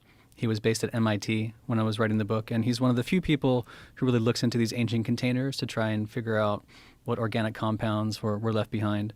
It's a really cool science. You also need to be a good classicist to do this. You need to be able to read the ancient languages and compare them against the chemical data that's coming up. You need to know ethnobotany. It also helps if you can build out these sort of like paleoecological habitat maps. What was growing where and when and why. So like it's kind of this mix of the art and the science. And he was one of the very few people doing this. And over the past couple years, he was invited into Yale to continue doing this work at the Yale Peabody Museum, which is one of the world's most prestigious natural history museums. And they've offered him the opportunity to continue studying this as part of the Yale Ancient Pharmacology program, which is really cool. That's very cool. There are professionals in the world who exist, amongst other things, who are taking into account these kinds of questions about the ways that these beverages or these compounds impacted the growth of civilization, the birth of religions, etc. Like this wasn't a field before, and I think it's been really cool for me to have conversations with folks like Andrew and his colleagues at Yale and elsewhere, who are taking this like pretty seriously. That's very cool. And can I ask you this? Like, how many vessels have they found that contained ergot? And have they found anything other than ergot that may be psychoactive? Throughout antiquity, yeah, we found all kinds of things. The only positive ergot finds were the ones from Pontos. And how many different vessels did they discover that contained it? So, to the best of my knowledge, they found around 10 miniature cups, and for some reason they only tested one. So only one came up positive for that ergot, in addition to the beer sediment. So it was ergot mixed with beer, and this was all done archaeobotanically. So there was no chemical analysis. This was them using like scanning electron microscope and optical microscopy to look in and find that. And so, in addition to the cups, the ergot also popped up in a tooth, in a jawbone that was also discovered on site, which adds credence to the hypothesis that there was intentional consumption, because within this little domestic chapel where those vessels were found, what they found were two mills for like either grinding wheat or maybe even like fashioning a beer. And they didn't find any ergot in the mills. So the fact that it was inside this ritual vessel, which is the shape and size of the kind of cup that were used by the devotees of Dionysus in this Hellenistic domestic shrine of sorts, combined with the evidence in the jaw, I mean, really led the archaeologists to believe that there was something strong there. But I haven't seen an ergot find quite like that anywhere else. Do they know of any way that they would cultivate this ergot? Is there some sort of a theory as to how they, because ergot's it's a fungus, right? And they know it grows on wheat, right? Yeah, it's more common on rye, but it happens across the cereal grains. And as far as we know, it's been happening as long as we've had agriculture, which is at least 12,000 years.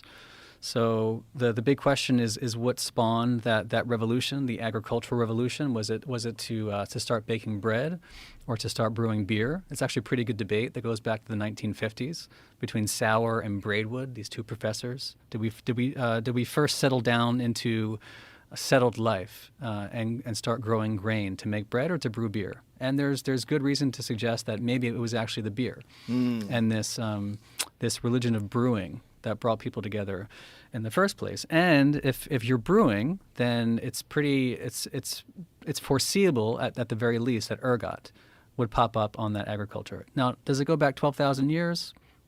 We don't know. We don't even know if brewing goes back that far. I think the oldest evidence for beers are at places like Godin Tepe, which is like 3,500 BC, and we have some evidence for some kind of brewing at Göbekli Tepe, for example, 9th millennium BC, and then we have these mortars, these stone mortars in Israel that were dated to around 13,000 years ago, where at least there's evidence of malting and mashing, if not fermentation. So we know that grain goes back a long time. The question is, how far back does the ergot go with it? And when did we discover that ergot had these other capacities? Because it's not a very pleasant experience. I mean, even to this day, if you're brewing beer, you want to avoid ergot for lots of reasons. Well, people have died from ergot poisoning, right? Like Yeah. there was a whole village in France that accidentally got ergot poisoned. Yeah, the Pont d'Esprit. Yeah. And there was an island, Alicudi. That's a great one. There's a great Vice article about that, about the ergot poisonings and people seeing witches and people seeing all the. Yeah. What a weird fucking thing that some fungus that grows on your food causes you to wildly hallucinate and think you're losing your mind. And it might have been responsible for the Salem witch trials. Yeah. It's possible. Yeah, they think that. That's one of the speculations. Yeah. Makes sense. There was late frost, apparently, or early frost, rather, which apparently contributes to the growth of ergot on rye. The rye wolves. You know they're called the rye wolves, by the way? The rye wolves? The rye wolves. Yeah, they were thought to be. There's a mythology around where the ergot comes from, and there's in German. There's a lot of different words for it. They call it like Afterkorn and Totenkorn, like death kernel, and the mad kernel. And they think that it was the mad wolves running through the fields, leaving behind these hallucinatory fungi. That's how much they were scared of wolves. I see that. They made wolves responsible for tripping, too. Well, I imagine back then, if you were paranoid and tripping, you would really think about wolves, you know? I mean, back then, that was a real primary concern. If you went on a hike and you're by yourself and all you had is like a single-shot musket. We're going to go down another wolves rabbit hole. Yeah. Did they have the ability, when did they have the ability to recognize what ergot was, I wonder? Like, when did they recognize that, it's this particular part of the grain that's giving us an issue? This thing that's on the grain. I mean, we figured out ergotism, I mean, at least in the Middle Ages. I'm not sure how much further than that, but throughout the Middle Ages, there were lots of bouts of ergotism. But were there bouts of people using it recreationally? Not that we know of. It was usually accidental. That's why it's such a strange fungus. Yeah. And why the history of its of the chemical synthesis of LSD is so strange, because Hoffman famously was not looking for LSD. Right. He was working in obstetrics and gynecology. He was looking for something to induce labor. Yeah, so it was kind of an accident, and didn't realize until years later what he'd synthesized until 1943. So before that, I mean, outside that medicinal context, it was typically seen with lots of suspicion. It was, I mean, it's toxic, dangerous stuff. Yeah, and if it poisons your whole village and everybody starts freaking out. Do we have any artwork or anything else that would indicate that there was possibly mushroom consumption? I mean, I know that exists in some ancient religious artworks. There's depictions of mushrooms. Is there any of that from any of the ancient Greek periods? I never really saw convincing evidence for mushrooms among the ancient Greeks, but there's like Neolithic evidence for mushrooms both in North Africa and then also in Siberia. There's the famous pictographs, the mushroom pictographs, the pegtimel. Where's that? In Siberia, the pegtimel pictographs. I wrote an article about this. How old are these? The 1500 BC or more. If you look up, I wrote an article for Big Think that tracks some of the better data that we have across time for this stuff. Can't wait to see that.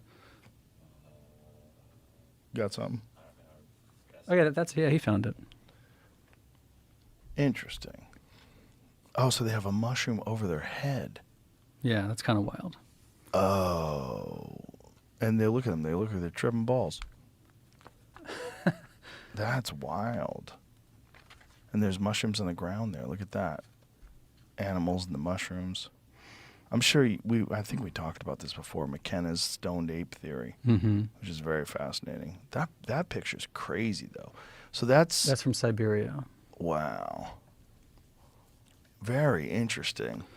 That those people from thousands of years ago made those drawings of a human figure with a mushroom above its head. They're old too. I think it's Bronze Age. I mean, they're pretty old. There's an older one in North Africa. It's called Tassili Najer. So if you Tassili and then N'Ajjer, that one's even older. It could be Neolithic. So we're talking several thousands of years, even before the Pegtimel. It's through this bee-headed wizard priest. It's one of the most famous images. This is probably it, but I don't. Where's the? That's it. I guess that's on the cave right there. Yeah, that's one of the more famous ones. Wow. Look how cool that looks. So that was found in a painted gallery there. And he's got handfuls of mushrooms. Yeah, and that's he's Imagine tripping and seeing that guy.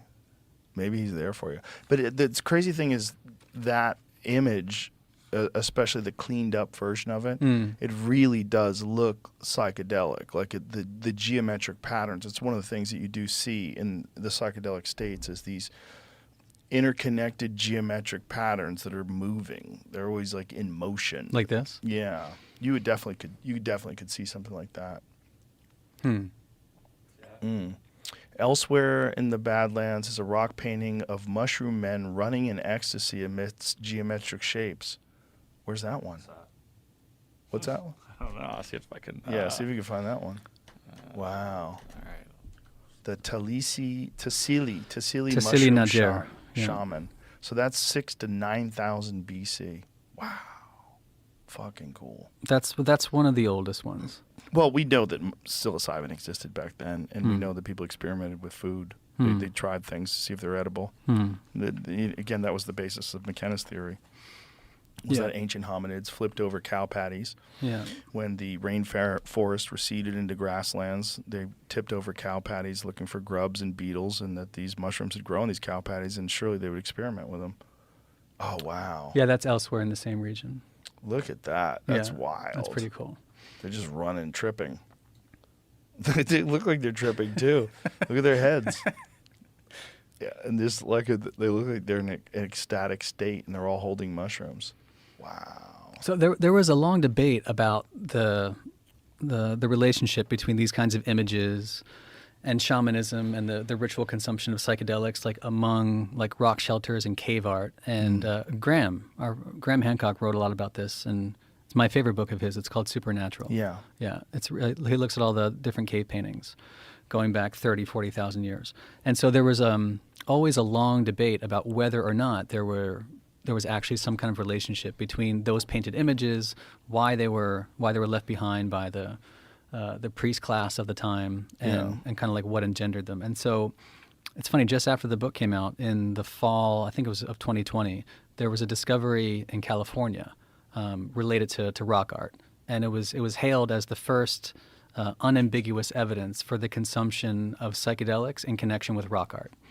It's called the Pinwheel Cave. And it got so much press that you can find it pretty easily. I think Nat Geo covered it. It was like headlines for weeks. It's called the Pinwheel Cave. There you go. And it's called that because of the image that's painted in red ochre on the ceiling of the cave. You can see him looking right there. It's thought to be the unfurling flower of the datura, which is this very, very potent, very visionary flower in the nightshade family, datura. Datura is a weird one. Yeah. McKenna talked about datura and about how he had to stop taking it because it was too weird. That he was having a conversation with a man in a market, and he realized in the middle of the conversation that the man thought that they were at home in his living room. That it was so bizarrely transformative in terms of like the way it interfaced with reality that it was just too strange. Like you would be sort of semi-functional, but thinking you're in a completely different place than you are, and thinking that it's actually happening. But again, this is why the history matters. Like we think, a lot of the focus over recent years has been on the medicinal and therapeutic value of psychedelics, and to the extent they can relieve suffering, I understand the need for research and the need to assess safety. Right? When you look into history, but there are other ways of using datura that seem to have survived in the pinwheel. So that was used by the Chumash people, for example. And they had a very specific ritual, a ceremony around the use of datura that they left explicit evidence for. That doesn't go back, that's not prehistoric, that's only about 400 years old, to the 16th century. But they knew what they were doing with datura. And they're not sure exactly what, but they say there's these great papers written on the Chumash and datura saying how they would use it in order to look beyond the surface of things, and in some cases to communicate with dead ancestors. And you see that a lot, communication with the ancestors. And so whether it was some sort of puberty ritual or initiation rite, they clearly knew the dosing and correct administration of datura. And they weren't alone, by the way. There were other folks in the Americas. My friend Danny Newman has done some awesome research around something called the black drink. You have to look up the black drink. It's from the Mississippian indigenous communities. And there were some studies done a few years ago that tested these vessels. You're asking about evidence. And so there's, beyond sort of the pictographic evidence, I love looking at the archaeochemical evidence. So in addition to the pinwheel site, first unambiguous chemical data for the connection of rock art and psychedelics, a couple years ago there were some studies, gas chromatography, mass spec studies, like real proper chemical studies done on the black drink. Have you heard of the black drink? No. The black drink was used, like I said, in these Mississippian sites. And there was a paper dated, some of the finds from like 1100 to 1700 AD, so centuries ago.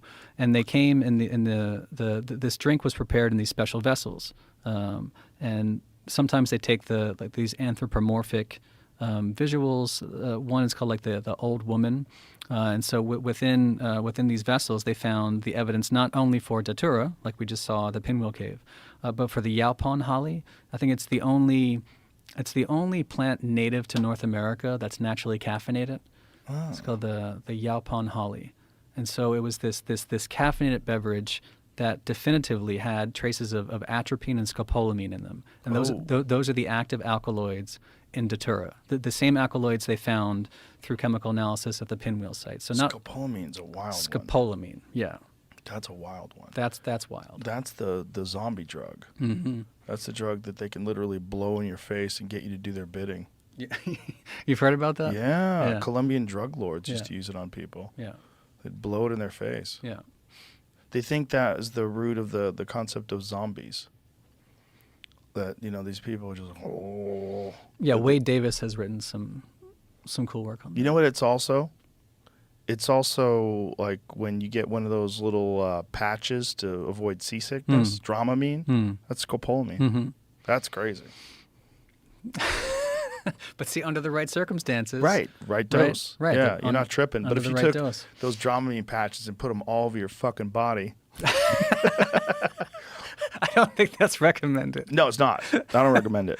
Yeah. But if you did, I bet you'd trip balls. Yeah. But it's, I think if you're thinking about these tribal communities and how life was very difficult in these, especially hunter-gatherer communities, living off the land, you needed people to have their shit together. You couldn't have ne'er-do-wells when you have 50 people that rely on each other and they all have very specific tasks.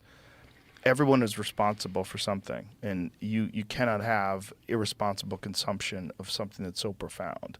So it makes sense within their best interest to create a real framework, like the correct way to use this. And also this recognition that this is a very profound and powerful experience. This is not to be taken lightly at all. Correct. This is not at all recreational.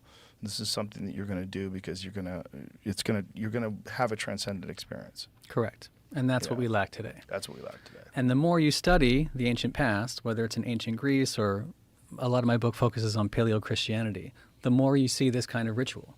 So can I show you some images of Paleo-Christian ritual? Yeah. Okay, cool. Let's do it. I love it. I love talking to you. Okay, cool. What do you got? Jamie, there should be a folder called Circe. Cersei, like the lady from Game of Thrones? Like the lady from Game of Thrones, yeah. And she's my favorite. Then you'll get to know her a lot better. Such a great character. You'll get to know her a lot better. Shame. Shame.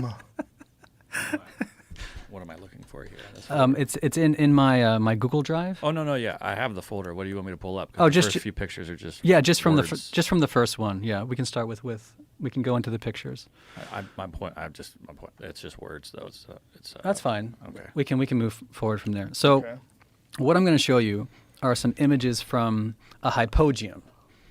And I don't think we got around to this last time, but a hypogeum was this underground chamber, and it was the site where most of the early Christian ritual took place. So if you think back to Paleo-Christianity, between the death of Christ and Constantine, which is 300 years later, give or take, Christianity was this illegal cult. It was this underground religion, in some cases literally. So the only places where you would celebrate the Eucharist and the proto-mass were in like small, in private homes, and this agape meal. And then sometimes you'd go underground into these like necropolis, like these places of the dead. And that, for some reason, was the place where the Mass was celebrated. And so as part of my research for the book, I went into some of these underground chambers to see what the earliest Christians would have seen and some of the evidence that was left behind in terms of like frescoes. So there's no botanical, chemical analysis of what was happening in these places, but we do have images, we have frescoes, and we have the idea of what the early ritual would have looked like. And a couple weeks ago, I reached out to the Vatican specifically to ask them if I could show these images to you today. And they said yes. All right. Thank you, Vatican. They're actually take back all the shit I said about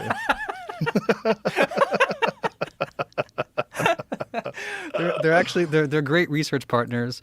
It's the Pontifical Commission for Sacred Archaeology. So it's the archaeological team that is responsible for the preservation and conservation of all these ancient sites. And I think it's an aspect of early Christianity that like very few people know about. And so what was happening underground, if you want to go back to the first slide just quickly, there was this Yale professor who sadly died in recent years. It was Ramsey McMullen. And what he talks about are these underground chill outs. They were called vigilia.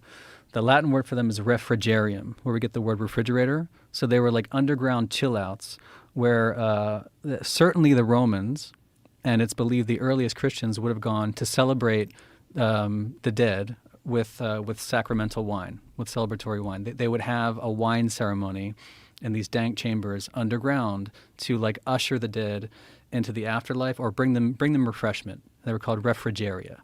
And so it's kind of unclear when the refrigeria, a pagan Roman ceremony, became like a proto-Eucharistic Christian Mass. Like the line is very blurred at this period of time, which I call the pagan continuity hypothesis. This notion that the older wine drinking consumption by the Romans, the Greeks before them, somehow influenced, at least in some cases, the earliest celebrations of the Mass.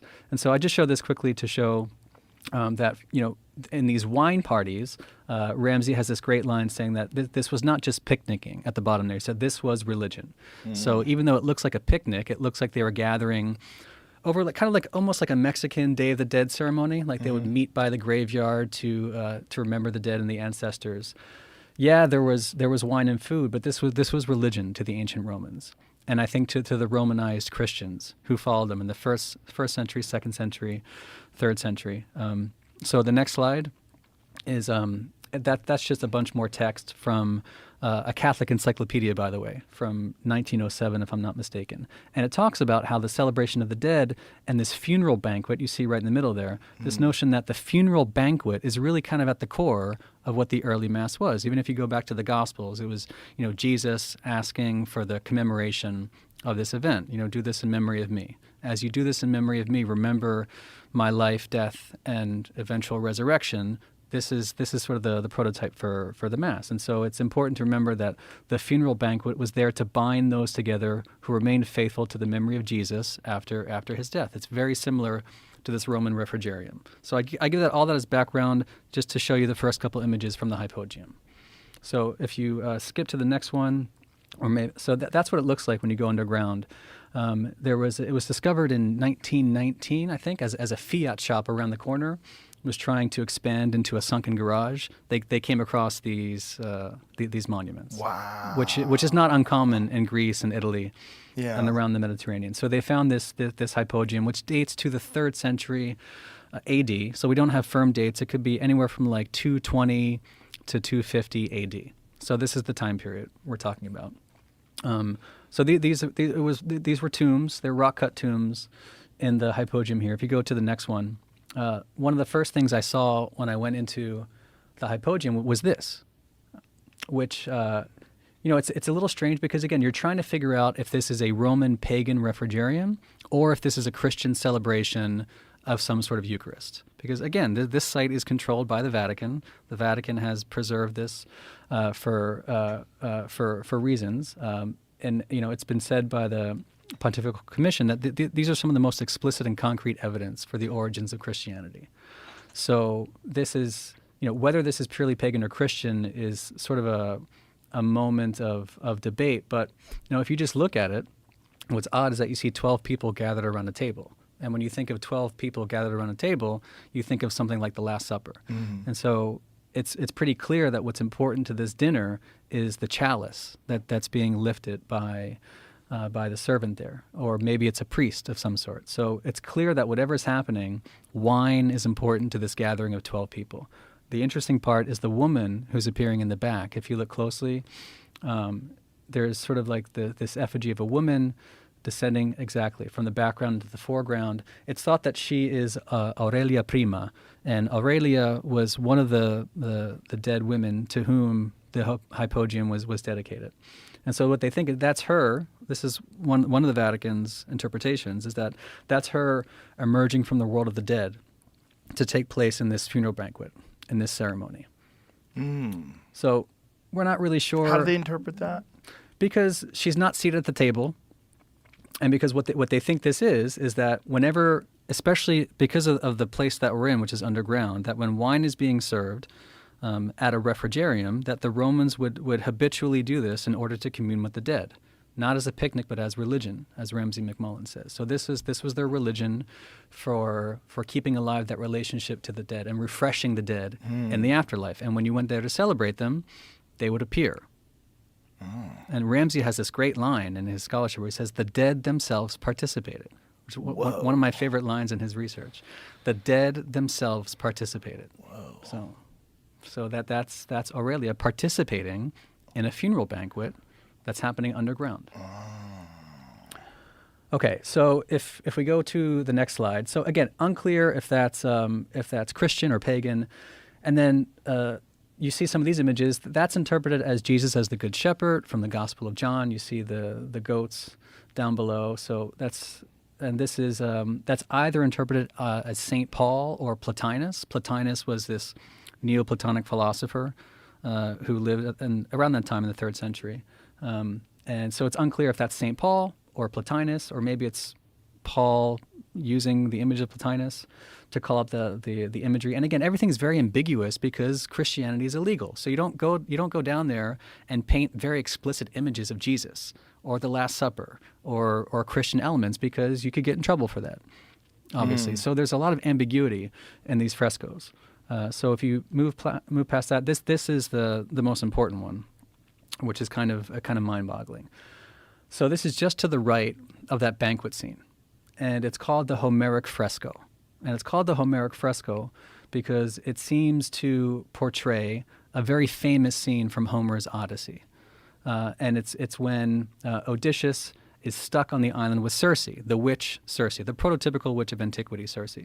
He's stuck on the island with her, and the 3 dudes you see there on the bottom to the left have just been transformed from pigs back into men. It's one of the most famous scenes in Book 10 of the Odyssey, where Circe delivers a potion. She concocts a potion, and in Greek it says that the verb they use for concoct the potion is kukio, just like the ancient potion at Eleusis.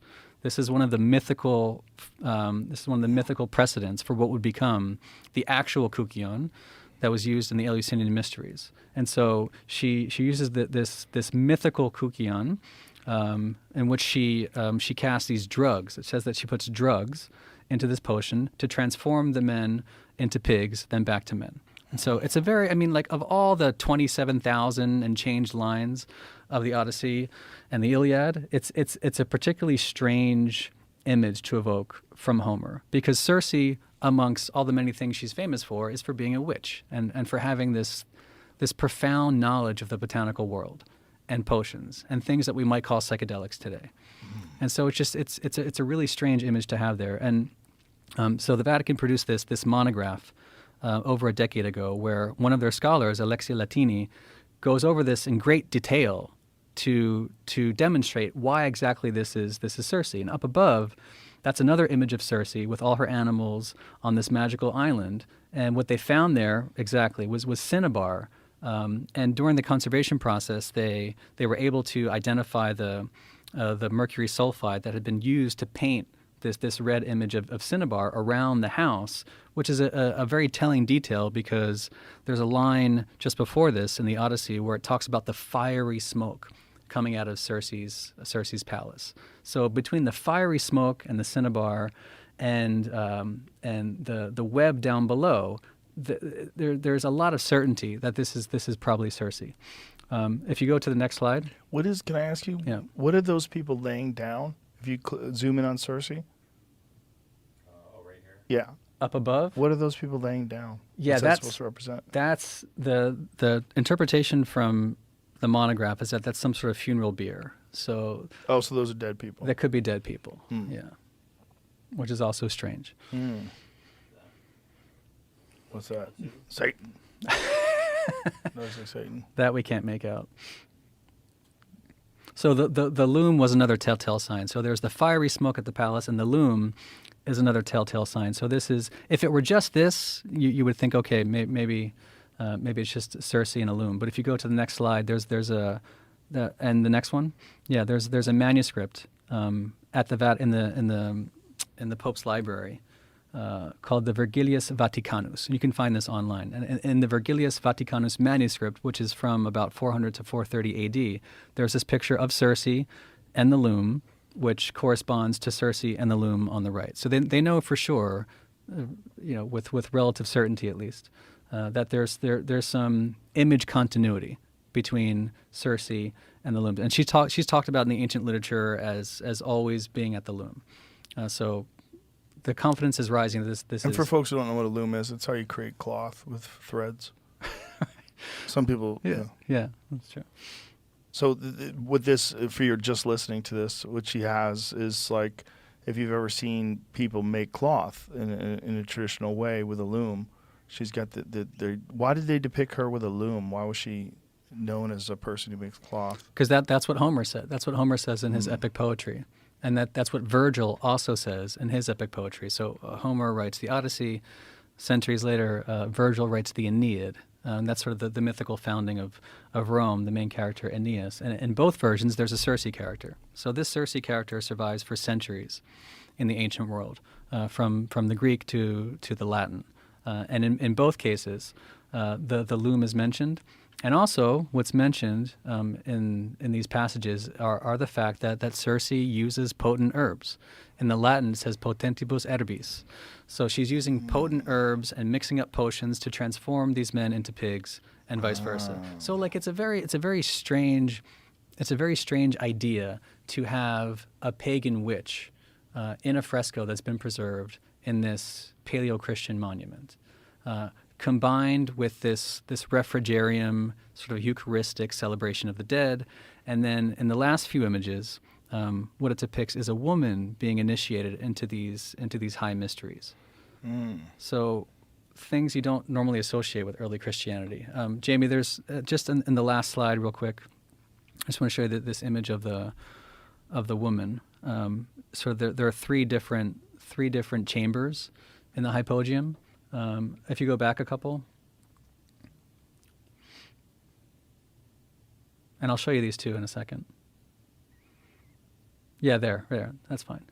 So that circle, that's on the ceiling of one of the final chambers. And there was a German scholar, Himmelmann, in the 1970s, who attempted to interpret that image. And he says it's some kind of initiation typical of Dionysian or Eleusinian initiation. He says the way the wand is held is typical to what you might find with the god Dionysus. And true enough, if you look around at different artifacts, there's the Borghese vase on the left, which is from about 40 BC. It's now in the Louvre. You see the thyrsus, the wand, above the head of the initiate who's dropped his sacramental cup. And on the right, that's the Villa of the Mysteries in Pompeii, which goes back 2,000 years, obviously. And again, you see this notion of the wand over the head of the initiate. So you have a female initiate, which is, calling forth images of pagan, Eleusinian, Dionysian initiation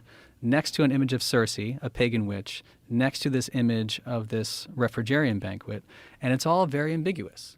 Why would a Christian descend into these chambers to celebrate these wine mysteries with the dead? And as you go outside the hypogeum to other catacombs around Rome, I mean, just quickly, in 30 seconds, I can show you other images of different women consecrating the wine. Yeah, that way. Yeah, and the next one, yeah, that's perfect. So you see in Latin there, it's written agape misce nobis. So that's they think that's agape is the woman's name. Misce nobis is mix it for us. So what they're saying is not pour the wine for us, but mix it up for us, agape. And agape is a very Greek word. It means love. And so you find all these Greek connotations, despite the fact that we're in Italy. If you look at the next one, it's very similar. It says Irene da Calda. Irene could be another Greek name. It means peace. And just like misce nobis, mix it up for us, you see da calda. We don't really know what calda is, but if you go to the next slide, there was a scholar. Yeah, there's some great text here. He tries to interpret what calda is. It's not certain. It seems to have been more than an infusion. Apparently, it was a mixture of hot water, wine, and drugs. Wow. So the question becomes, what kind of potions were being mixed in these underground chambers?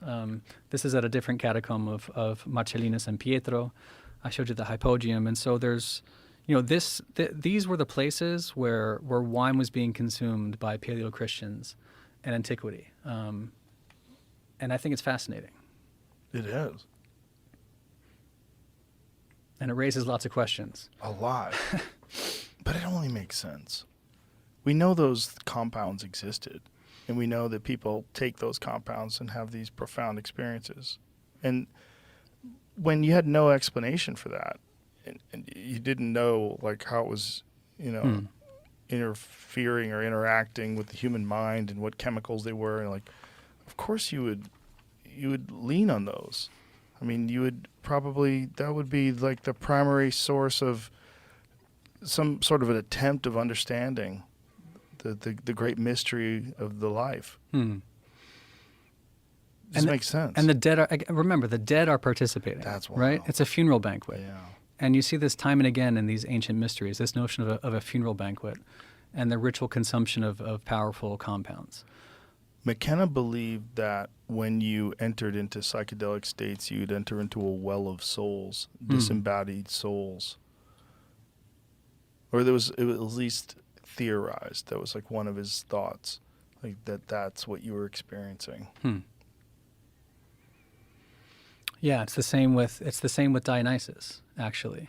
And this notion of sort of the Greek Halloween was called anthesteria. And there was this ritual of uncorking the wine jugs, and out of them you would see different spirits and entities fly out. So there's something The dead participated. The dead themselves participated. So, I find the iconography like really interesting, like having gone to Catholic school my whole life, because you don't really hear about the hypogeum. No. You don't hear about Paleo-Christianity much, actually. Well, what is the source of the Eucharist? What's the original Eucharist? The body of Christ. I mean, well, in the book, I explore the potential Greek origin of that, at least in some communities. I mean, the notion of consuming the body and blood was, that wasn't born like 2,000 years ago with Jesus. There, even the blood of Dionysus, the wine of Dionysus is called the blood by Timotheus of Miletus 400 years before Jesus. So this notion that wine is blood and should be consumed in a sacramental fashion, I mean, that had been around for a while. And this notion of theophagy, right? You see this in lots of different world cultures, the consuming of the god to become the god. And in the Greek world, theophagy really takes its place with Dionysus and these mysteries, much more so than the Eleusinian mysteries that we talked about. And so for the ancient Greeks, like to imbibe the wine was to imbibe the god Dionysus. And so the question becomes, was Dionysus the god of wine, or was Dionysus the god of intoxication, right? And psychotropic plants or fungi or poisons or medicine? Because the wine of the time, like we've talked about, was routinely mixed with different plants and compounds. And so the enthusiasm that resulted from drinking that wine it's been described as like the central aspect of Greek tragedy, for example.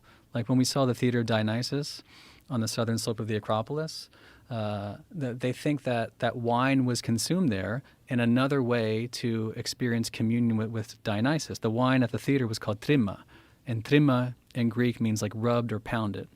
And Professor Ruck, for example, thinks that it signified the different things that were pounded, rubbed into the wine to create this sort of mass possession that took place at the theater between the live audience and the actors, between the actors and the dead persons in some cases that they were acting out. Remember, I mean, we take it for granted now, but to stand on stage and spew out lines that belong to a dead person is like closer to necromancy than entertainment. So that was a trippy thing to begin with. So you combine that together with this trimma wine and this very sacred ritual, it goes well beyond the bounds of entertainment. Like for them, there was a religious purpose to the theater and to comedy and to tragedy. Wow. It's so interesting. You would love more concrete evidence of what they consumed other than this one vessel, which it's very interesting, and it makes sense that one vessel contained ergot, and that this would lead you to believe that this was a part of what they were doing. Yeah, but it's not enough for me either. I mean, that's Right. what I've been doing with my time the past couple of years. Thank God you're doing it. I'm not convinced either. I'm not convinced. I try and be a real skeptic about this. That's good. I try and be a genuine skeptic. There's this incredibly compelling piece of data from Spain, from Hellenistic Spain, what is today's Spain, 2,200 years ago. I would love to find something in Greece. I'd love to find something at Eleusis. This was part of my presentation for the Eleusis Symposium a couple weeks ago. What kind of artifacts do we possess, or do people possess from Eleusis? I asked this question of the archaeologists on site there. of the government folks, and there's an American School of Classical Studies too, which has been excavating in the area for decades, obviously. So the last time I went to Eleusis to ask Poppy about this, they have a lot of different vessels actually. I'll show you. Jamie, if you want to go into the Eleusis file, I think it's the first file up there. And I think we see an image of you, by the way. And then really? Yeah, and then there'll be some vessels we can look at. Okay. So there's lots of different. There's you first. That's me. Yeah. That's me at that site. I was freaking out. I kind of was. I remember walking around it just feeling so strange. Yeah. What was going on that day? Well, I knew where I was, which you always have to take into account, right? I knew that this was supposedly the site where these people, well, not supposedly, this was the site where these people had these experiences. And there was something about that site, whether or not you believe that places have memory, they certainly feel like they do. And that place felt like there was a memory attached to it in some strange way, like a lot of memory. That there's something very profound had happened there. But maybe that was because I knew something very profound had happened there. But there was quite a long moment, like 5 or 10 minutes, where I was just standing there under that thing, just like feeling it. Yeah, that was that's the Plutonion. So Yeah. that's the mouth of hell, where Persephone would emerge from the underworld. And you were locked in there for a while. I was just trying to empty my head and just try to figure out how much of this is just suggestion and bullshit. You know? You're a good skeptic too. Well, you have to be. Yeah. Otherwise, you'll buy into your own nonsense. Yeah. You know, and I was trying to figure it out. What is this? Like, what's this feeling that I have here? It was very intense. But it's also an incredible place to be. Just to, even if the feeling didn't happen, like just to know that you're there in this place where these people have these experiences and the wonder of what was it like. You know, could imagine if you had the ability to travel back in time to any point in human history, where would you go? I can only choose one. Yeah, just one. Maybe the crucifixion of Jesus Christ. Ooh. Just to find out if it really happened? What if it didn't? Would you tell anybody? That'd be in big trouble. Yeah. I think I would choose ancient Egypt. What do you want to see? I want to see the construction of the pyramids. Huh. I want to see why. I want to see what was civilization like back then. I want to see what's the real timeline. Like, what are we really looking at? Are we really looking at 2,500 BC? Or are we looking at 10,000, 20,000 BC? Like, what are we looking at? They don't really know. It's a lot of guesswork, especially when you're dealing with, you can't carbon date stone. But just knowing the construction, the expertise that was involved, it appears the use of some sort of a drill. There was like some things that cored stone, some things that cut stone. They have no understanding of how these people were able to do this. Just the scope, just the scale of the construction, the massive stones, the obelisks, these enormous things that were cut from quarries hundreds of miles away and somehow or another transported and assembled into this thing that we wouldn't be able to do today, no matter what anybody tells you. Certainly wouldn't be able to do in a human lifetime. 2,300,000 stones, some weighing upwards of 50 to 80 tons, hundreds of miles away, carted through the mountains, no clear roads. How do you get them down? What are you doing? How'd you get them? What'd you do? That's, to me, the big one. Have you spent time there? No. No, we were supposed to do both in this one trip. That's but too I said much. it's too much. Yeah, you have young kids. You don't want to fucking freak out. Oh, can I go home and see my friends? You don't want to drag kids away for too long. But I think it was important for them to see the ruins. To see Delos and to see all these other different places and to just just see a place where people used to live and thrive and then they didn't. And now you're walking around these areas and but to me, Egypt, it's because it's so above and beyond everything else that exists in terms of just the scale of the construction. What did they do? When you see the Great Pyramid of Giza, it's just like, what did they do? How did they do this? Who? Why? What was the purpose? You know, there's been all the speculation that at one point in time there was a burial chamber for a pharaoh, but there's no evidence of that. So what is it? And why? And how? Put it on the agenda for next summer. Yeah, and even then you're just going to be walking around freaking out. Which I think is great. But I would, if there was a place that you could go back in time and see one thing, that would be the thing that I would see. There was a recent study on a psychedelic potion out of Egypt for the first time. Remember we talked about some of the first unambiguous evidence for psychedelics in rock art and this Mississippian site. I think it was earlier this year, actually. Jamie, if you want to look up, it's a great Google term, psychedelic blood cocktail. Psychedelic blood cocktail, and maybe Egypt. Oh, there it is. They drank a gnarly brew of hallucinogenic drugs and human blood. Whoa. The drink also contained a few secret ingredients like vaginal mucus. How do you know that? Look at that dude. That looks like the kind of guy you'd see if you drank blood and psychedelics. That's Bess. B-E-S. That seems like the dude. Bess was the giver of oracles and dreams, and it was thought that you would consume this beverage and go into an incubation at his temple. Wow. Which was not too different from Greek incubation temples. Look at this. He was described as part dwarfish, part feline. Yeah. Whoa. Best followers believed he could provide protection from danger while simultaneously averting harm and being able with his powers to prevent evil. So like all cults, Best heads were required to drink some gnarly stuff rather than the classic poisoned Kool-Aid, though. The members of this sect guzzled a mysterious liquid from ceramic vessels decorated with the effigy of the head of Bess, known as Bess vases. The Bess figure was revered as a protective genius. It might be assumed that this liquid drunk from these mugs might be considered beneficent. Interesting. So what do they find that's in these things? Well, so it came from Tampa, which is crazy. Like there wasn't, I mean, at some point it was in Egypt, but they had this vessel sitting around. In Tampa, Florida? In Tampa, Florida.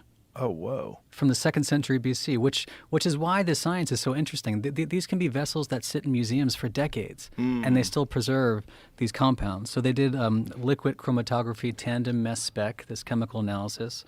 And what they found a number of different things. The mucus was because they did proteomics as well. They did a human protein analysis. And they found something that was either mucus or other human body fluids. So that's why they call it the psychedelic blood cocktail. Why do they think it was vaginal mucus? Because that's one of the possibilities is either oral or vaginal mucus. I'm not sure. Why would they go with vaginal? Because it's a good headline. But it seems like spit would be more likely. I would say spit. It seems like I'm going to say spit and blood. Yeah. Getting the vaginal mucus seemed like that's like a big ordeal. But was there any indication of why they chose the vaginal? Why they would even say? Not that I know of. Beyond the proteomic analysis. Because that seems like I know. It's a weird leap. You find mucus, like how much different is mucus from spit to vaginal mucus? Okay. In addition to mucus, because we know that people spit in fermented beverages, right? You know, right. Like there's certain alcoholic beverages that the women will chew up certain things and spit them into a vessel, and then people drink it. And it aids in the fermentation, right? And that's what that could have happened here too. Is that they found evidence of fermentation, probably grape. So this is some kind of wine cocktail, and in addition, they found the chemical signifiers for Nymphaea carulea, which is the blue water lily, and they also found Paganum harmala, or seeds that either came from like the Syrian rue, seeds from Syrian rue, or Paganum harmel. Isn't that an MAO inhibitor? Correct. Okay. Yeah, correct. Harmala. Yeah. Harmala. Okay, so they were taking something, and then so it was very similar to ayahuasca in that regard. Because an MAO inhibitor would be something that would allow at least dimethyltryptamine to be orally active. If that's what was happening here, but I think blue water lily is orally active, so it's unclear what the maybe it made it more profound. Maybe. So blue water lily, what is that supposed to be like? There have been some recreations of that. There's a great YouTube called Sacred Weeds. If you ever look at Sacred Weeds, Yeah. it's a lot of fun. Yeah, it's from like So many rabbit holes to I go know, down so on I know. YouTube. It's amazing. There's so many to go down. Also 5 terrifying Datura trips. You have to look at some sure. point. That's one of my favorites. Yeah, Datura. So this water lily, what is Yeah. it supposed to be like? I don't think so. Again, this is where dosing comes in. The Sacred Weed series, it was a series in the UK. They tried to recreate this, and obviously they got the dosing wrong. So I think... Were they ineffective? Is that why you say obviously they got the dosing wrong? Yeah, because if you look at the participants, it's really funny. They get kind of giddy and euphoric at some point, but they don't have anything hallucinatory. Did they take it with Harmala? No. They weren't doing the psychedelic blood cocktail. Okay. They were just doing Just the water Just lily. the water lily. Maybe the water lily has to be taken with Harmala to have the profound Maybe. effects, the MAO inhibitor. It makes sense. This is why the science matters and, Yeah, and the data matters. yeah. Not because we want to recreate blood cocktails, but Of course, but we do. So it seems like there's a lot of vessels that could be tested if we're aware of these vessels. everywhere. Yeah, and they Everywhere. haven't been studied. Some are sitting in museums in Tampa. Some are sitting in new fresh dig sites. Some are sitting in museums in Greece and Italy. Whoa, look at that, dude. That's the best vessel from 2nd century BC. Can I get a recreation of that on eBay?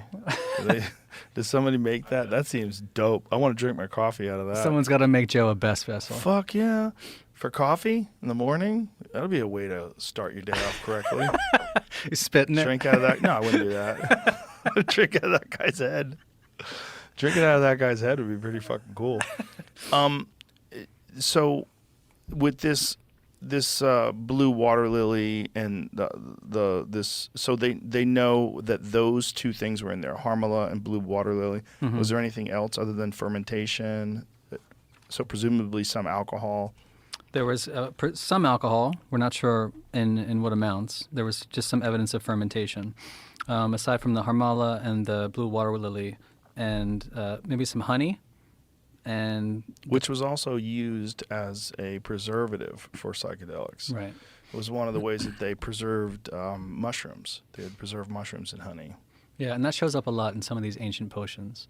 The combination, in fact, of potassium gluconate is the chemical signifier for that. And they often find that with tartaric acid, which shows wine, and calcium oxalate, which shows beer. And so you see these. Pat McGovern did a few studies on that, which shows sort of like this beer, wine, mead concoction. And he famously recreated one called the Midas Touch with the Dogfish Head Brewery. The Midas Touch. Oh, That- interesting. that was their version. How is it? of it. Any good? Yeah, it's great. That's great. Has there been any talk of these vessels that we do know are available, of running studies on those? Yes. This is at least part of what Andrew Coe wants to do at the Yale Peabody Museum. I mean, he's already sitting on thousands and thousands of samples from all over the Mediterranean that haven't been properly assayed. And What within, if they're all filled with drugs? I mean, Boy, that would rewrite everything. yeah. No matter what they're filled with. And again, Right. his job's not to look for drugs. Of course. He's looking for ancient organics. You're and so, such a good academic. I love how you bring it back down to normal. You just, Joe, focus.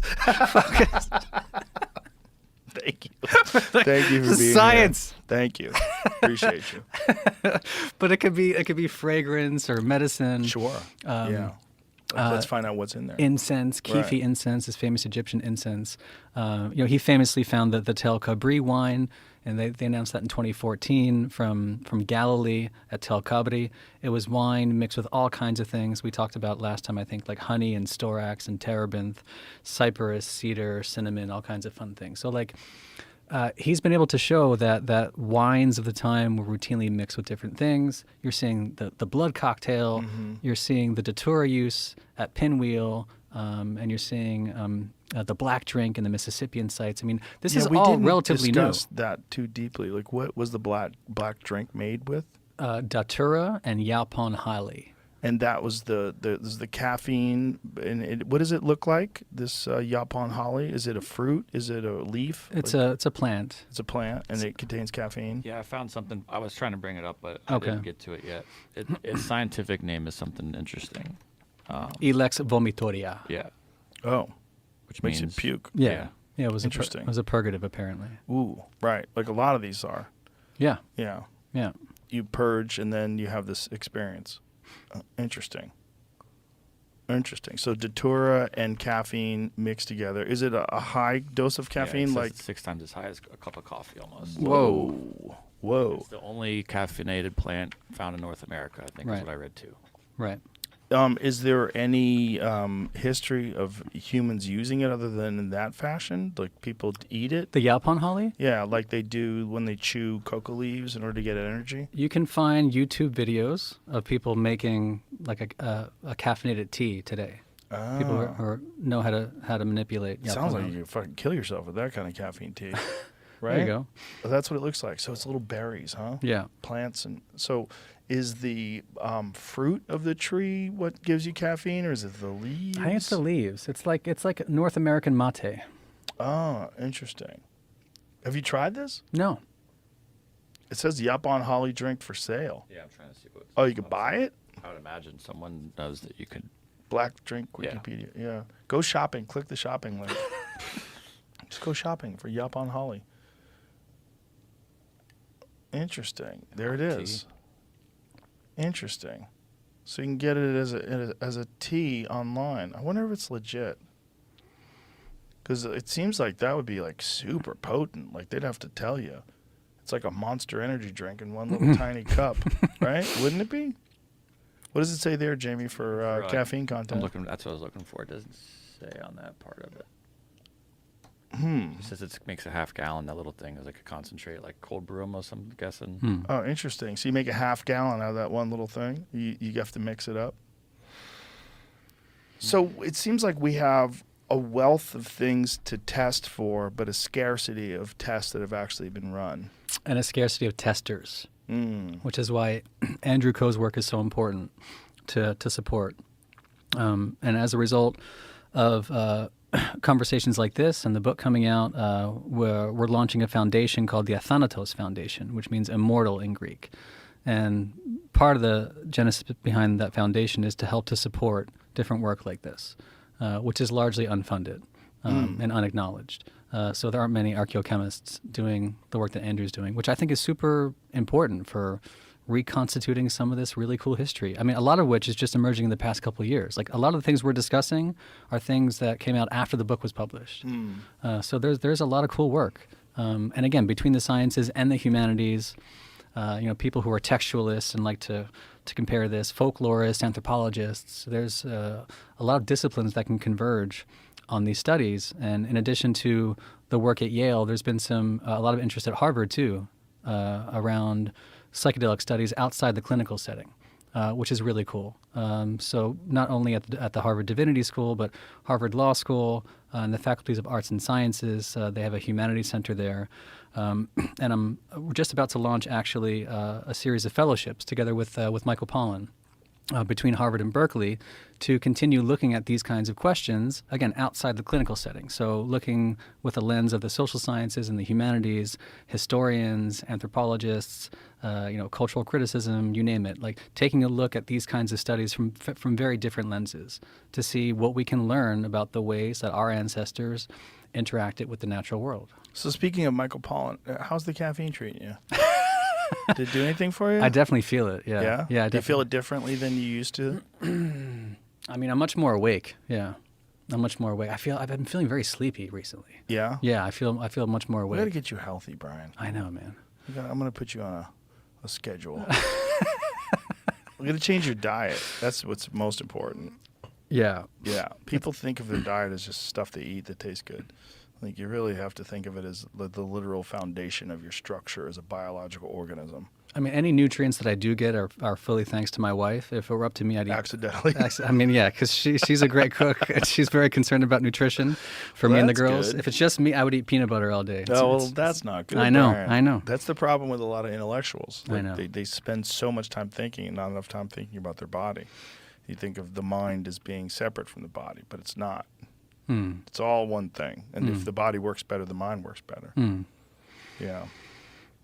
All right, I'll get on the regime. Please, I want to keep you healthy. When I hear about people taking so long to recover from COVID, the primary thing that I always ask them, do you take vitamins? And it's almost always no. At the time, it was kind of a no. Yeah. Yeah. I take more now than I did, but But even now, you're not taking enough. no, not really. We got to get you into that. So what's interesting